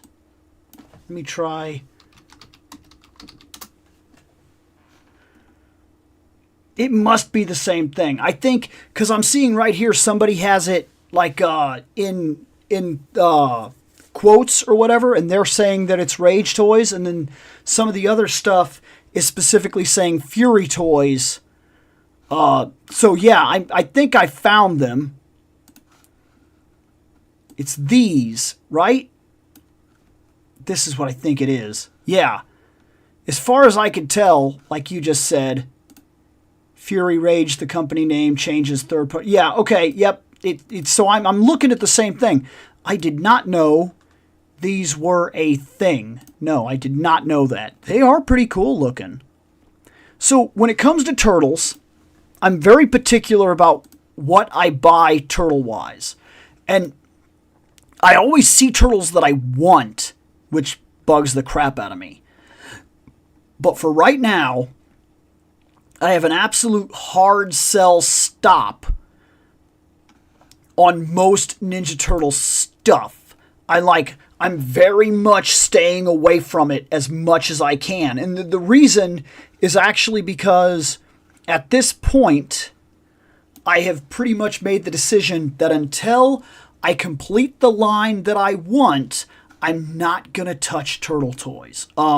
Because it's one of those things that for me, I could get lost in Teenage Mutant Ninja Turtles. Like, I know that about myself. This is a property that I grew up with. It's a property that I've loved for years. I've read almost every single Mirage comic that came out back in the main runs. I bought all the volumes of the Ultimate Collection Ninja Turtles. I read the recent IDW Ninja Turtles, I think I read like 140 issues or something like that. Like, Ninja Turtles is something that I like a lot, and I always have. I've consistently loved them. But then in all my years, nothing has felt as right, as good, as powerful, as nostalgic, as wonderful, as great as the original toys. That original first, and I think it hit me right at the right time. A lot of people grew up and they were like He-Man and things like that, and that's the reason I think people have that hard nostalgia for like for the retro lines. And I see this all the time where people like have a super hard nostalgia for classics, like Motu classics. I don't have that, but for me, I can understand where they're coming from because I see the original Ninja Turtles. And those original first wave turtles, I've never felt like a single line that ever came out felt more special or more dynamic, better than those original designs. That's what I wanted. And I bought them. I purposely hunted down the originals and bought them and have them. They're over there. Not there. They're over there. And I love them, and they're some of my favorite toys. I can't believe that I've still got them. But otherwise, the turtles that I want, that feel the absolute closest to the thing that I grew up with, is the Super 7 Ultimates. Those turtles feel like what I have waited for my whole life. They are modern reinterpretations of the exact toys that I grew up with. And since those never left me as being the absolute masterclass action figures, that's what I want. Before I invest in anything Turtles ever again, I want to complete that Super 7 First Wave line. That's what I want. More than anything else, that's what I want. So I'm kind of being super careful about not jumping into things like that. Like right there, like that Rage line, that Fury line you showed me. I seen it and I was like, that's really cool.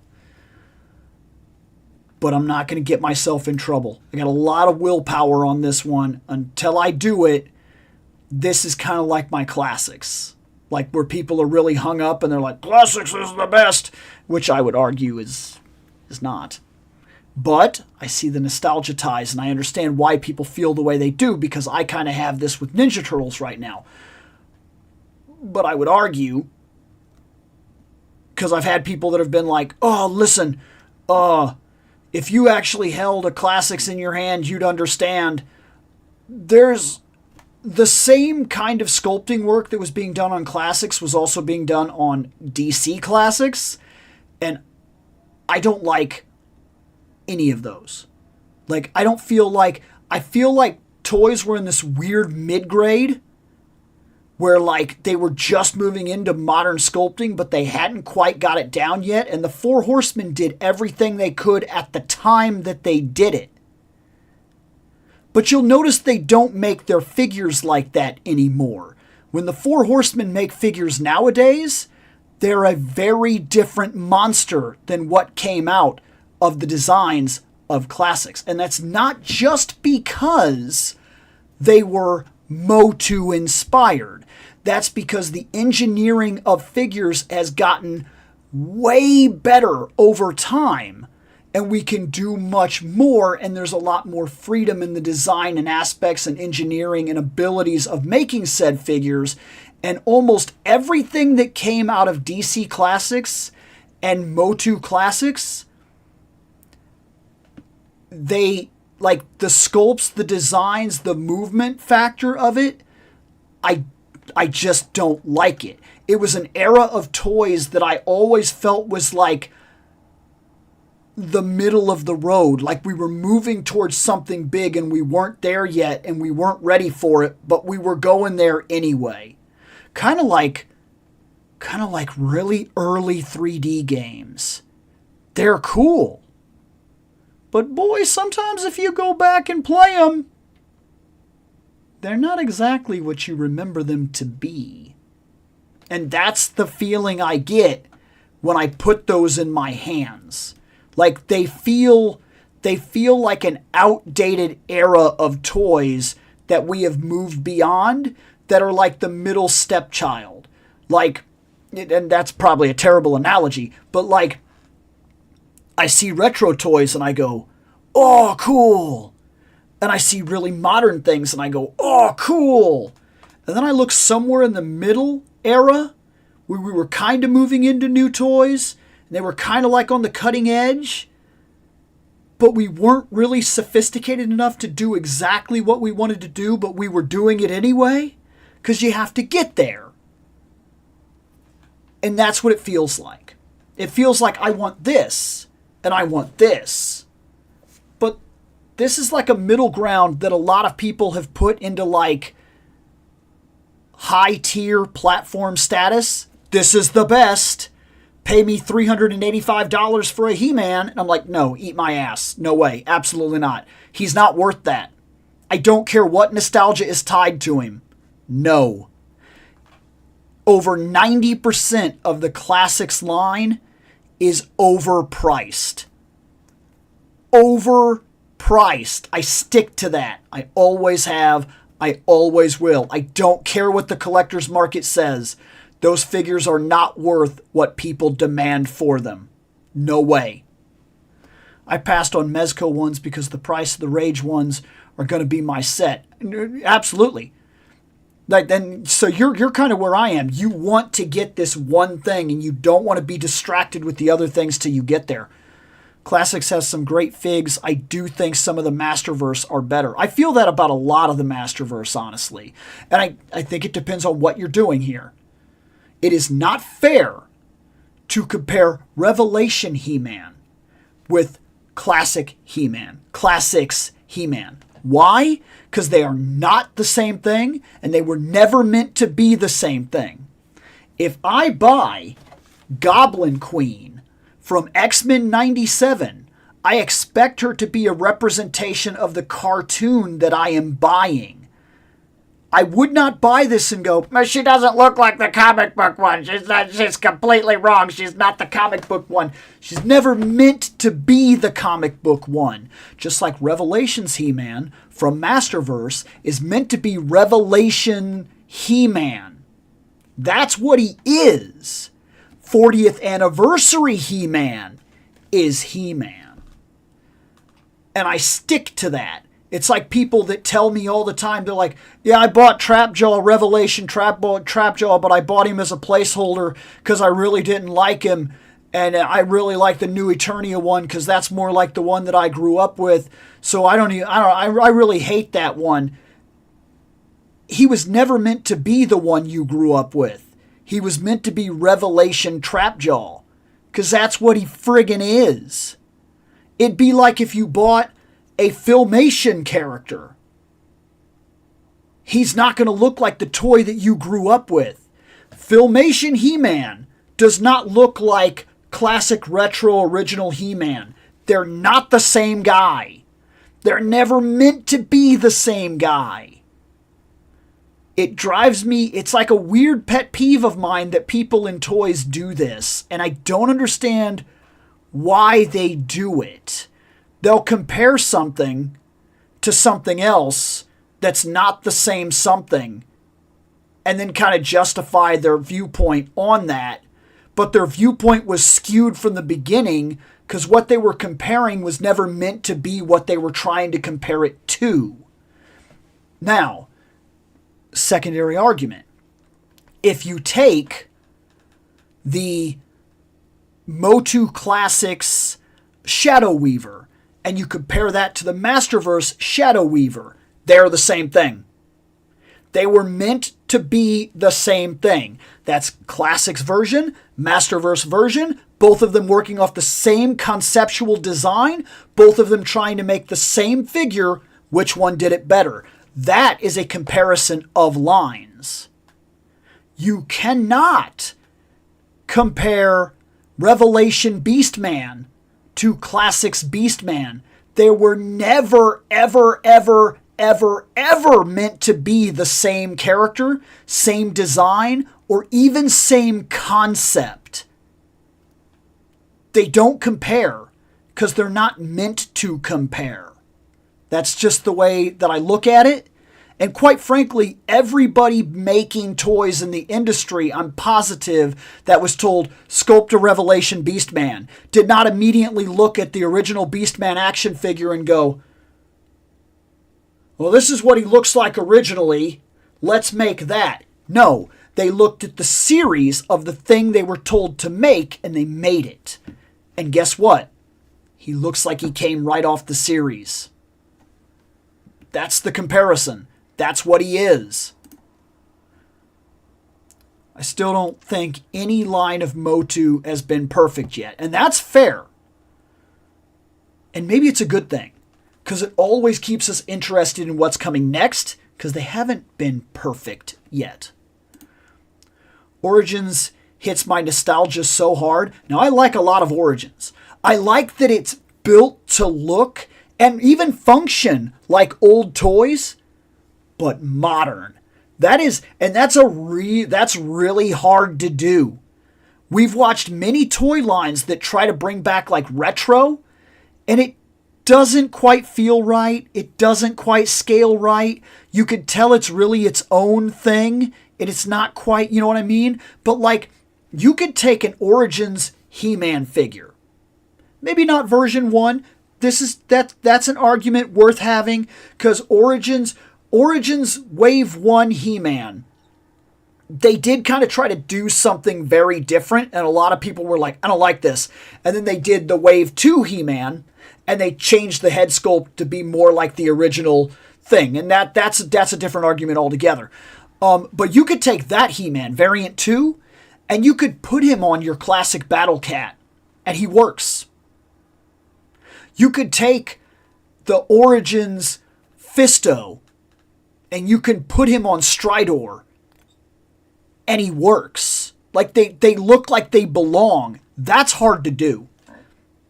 It's almost impossible to do, if you want the truth of it. Like, literally almost impossible. They walked a super fine line, and somehow they did it. And that is not easy. Like, not even in the least is it easy. You got to give them 1,000% that they somehow knocked it out of the park with that. It's amazing. It's absolutely amazing. Shocks me how well they did it. And if you want proof as to how hard it is to hit that sweet spot, Playmates Ninja Turtles 40th anniversary. That says it all. In fact, I guess this is somewhat of a shameless plug, but my most recent video shows those off and talks about them. Pixel Dan did so as well. So, I mean, I'm not, but if you look at that, you'll get exactly what I'm talking about. Like, you'll get exactly what I'm talking about. That is not the sweet spot. Origins is an unbelievable, undeniable, almost impossible to hit sweet spot. It really hits it hard. And it impresses the crap out of me. Playmates Ninja Turtles 40th anniversary special Walmart pack thing. Not so much. I had a buddy of mine today that watched that video. And when I got to work, he said, so I'm not buying those. And I said, why? And he says, golf ball textured turtles. And I was like, oh my God, he's right. That's what's bothering me with the skin and the dots and the imperfection things they did. If you were to paint those Ninja Turtles white, they would look like golf balls. Like, that's what it is. It is golf ball textured Ninja Turtles. No thank you. I'll move on. I don't want those. That is not the sweet spot. And that proves just how crazy Origins is. And Origins didn't just do it once. They've done it twice. Because that cartoon line is sick. It's so good. Like, they're kicking ass, man. They're just kicking ass. Origins brings out the little kid in me. Masterverse brings out the big kid in me. And I could see that. Yeah, absolutely. That, you want to talk about, I haven't done this yet, but I have a video that I'm planning it out. I have a video that I want to talk about grails, toy grails. And one of the things I want to talk about is that everybody has a different preference in their grails. My grail is not your grail. You get that? And that's very true. Golf ball turtles. Golf ball turtles. Go back and look at them. Golf ball. But I got to thinking about this. Everybody's grail is different. For me, that Grayskull is an absolute toy grail of the line, because I kind of already got my toy grail for Motu. I got Eternia. I couldn't have done much better at all. Like, I pretty much, that was it. They were like, "Hey Bill, you're buying Motu?" And I was like, "I am."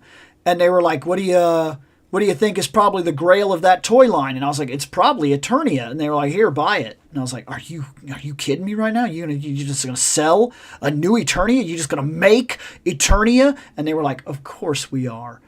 We just need like $655 from you." And I was like, God! And then I said, Crap.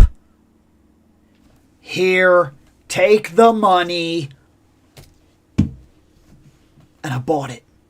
And it is very much what I expected it to be. It is literally the absolute toy grail of the line. But that Classics Grayskull is a masterpiece. Like, holy crap, it's good. It is so good. I'm glad to hear that you got an Eternia. And I hope it's every bit as awesome as it is for me. I love that thing. I've played with it with my daughter. We've actually set it up and had Modi ride the track around and everything, and like thrown the bridge up and like had like Modi attack guys in the moats while they're trying to climb up, and then the thing like grabs them, and like we've literally played with it. Like, so like it's so cool. I love that thing.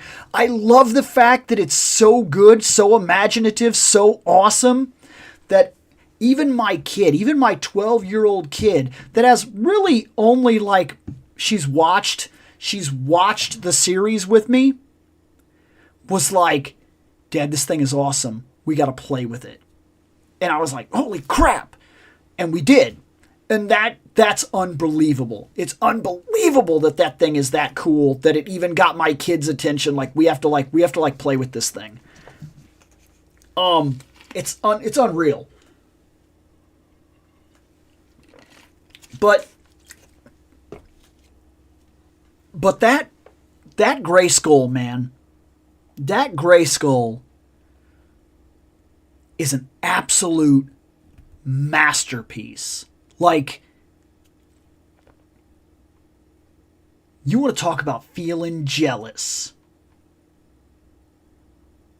That's something. I found it for $1,500 in box. I can't justify that. There's no way. But there is like this little light at the end of the tunnel.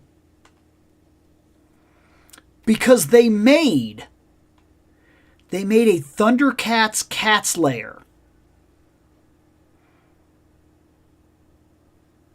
And we've already crowdfunded Eternia and got it.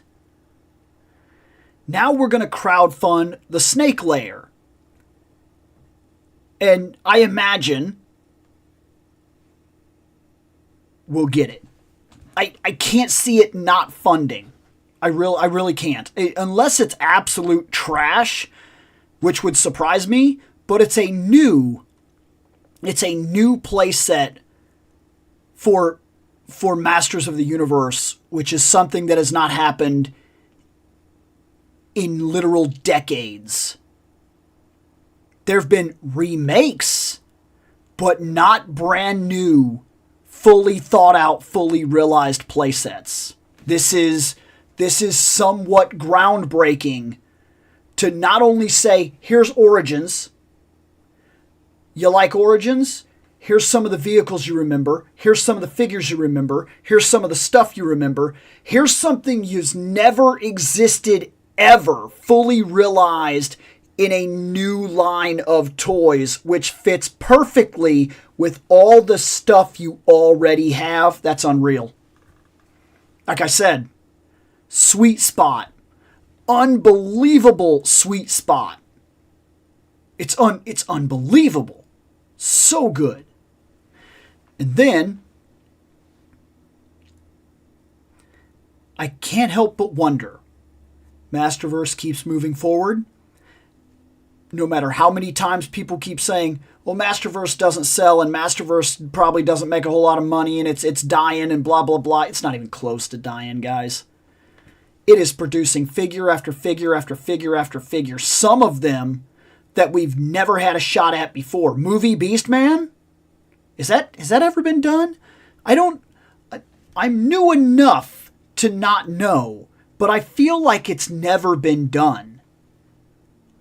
And I feel like sometimes when they redo certain things, like Vicron, I'm sorry.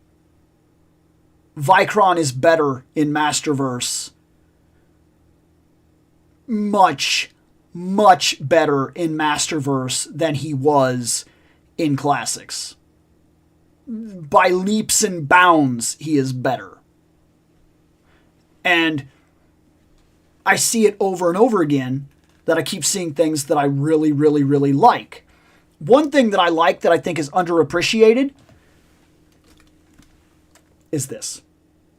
I think Battle Cat is sick in Masterverse. His scale, his movement, his ability, that he looks menacing. Like, I think he's underappreciated. Underappreciated. He's fantastic. And I want a Panther. I want a Masterverse Panther. And I want, at some point, if you're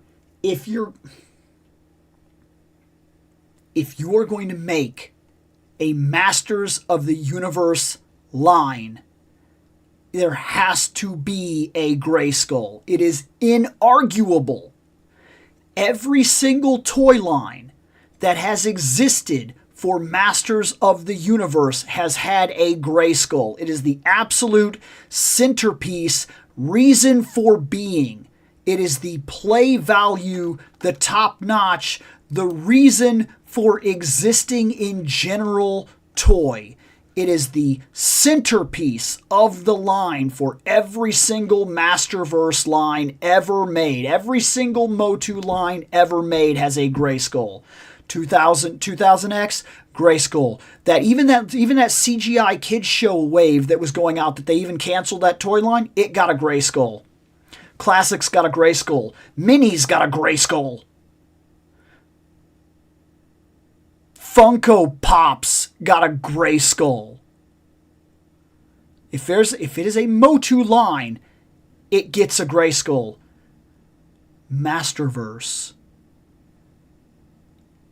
before they can close out this line, before they can verify, before they can claim to even be moving at the same level, which I personally have already argued, I feel like we're at that level. I feel like Masterverse has already surpassed the quality build in figures of Classics. I feel like that. They're not all home runs. I still think there are a lot of Classics figures that I see that I'm like, that would be cool, I want that, over what I've got. But I do believe more and more often Masterverse is starting to beat them on consistent release. And that makes me feel like if this line here ever wants to be taken seriously as a Masters of the Universe toy line, they cannot close out Masterverse without a Masterverse Grayskull. Can't do it. If they do it, if they were to close out Masterverse without a Masterverse Grayskull, I would consider the line a failure. I would consider it unfinished, an abandoned toy line. They need a Grayskull to brick the line, to solidify it, to put the centerpiece. They need it. They don't have it yet. That's enough out of me. We have talkated and shoppeted and hung out. We opened this disappointment right here, and we are ready to be done for the night. I do hope that anybody that showed up, hung out, had a good time, and maybe you agreed with certain things, and maybe you didn't agree with certain things, and that's fine. My collection is not your collection. And your collection is not my collection. Mine says stuff about me. Yours says stuff about you. We all collect different. There's nothing wrong with that. I just like to share the joy and the interest and the things of all that stuff. And for what it's worth, I think that's why I love these streams. I think that's why I've consistently done them every Fridays, because I love to just get in here for 2 hours, talk toys, talk fandom, talk nostalgia, talk desires, hopes, fashions, whatever you want to say. I love it. And I think that's what consistently keeps me doing it. Guys, it's been my 2 hours. It's been over 2 hours. This one's actually going 2 hours and 24 minutes. I'm going to get out of here. And I honestly appreciate everybody hanging out with me. And as for the Gundam thing, I didn't skip it. But I don't have many answers. Because you said, say what was the last Gundam thing you've watched. I haven't watched Gundam in a long time, man. I did watch Seed Destiny. I did not watch Iron-Blooded Orphans. I did not watch Witch of Mercury. It's been a lot. Dude, I haven't had the drive. There's so many things out there right now, and Gundam feels too super robot to me right now, so that really bothers me, and it's kind of drugged me away from Gundam. I'm an old man. I like what I like. And I don't like a lot of the super robots. I like more real mecha, more war stories, more it's just what I like. And I haven't felt like anything's necessarily hit that, because even the Iron-Blooded Orphans that everybody was like, it's one of the best war stories ever told. It's like a super robot that fights a war by itself. It bothers me. It does. I don't like it. It bugs the crap out of me. Anyways, I'm going to get out of here.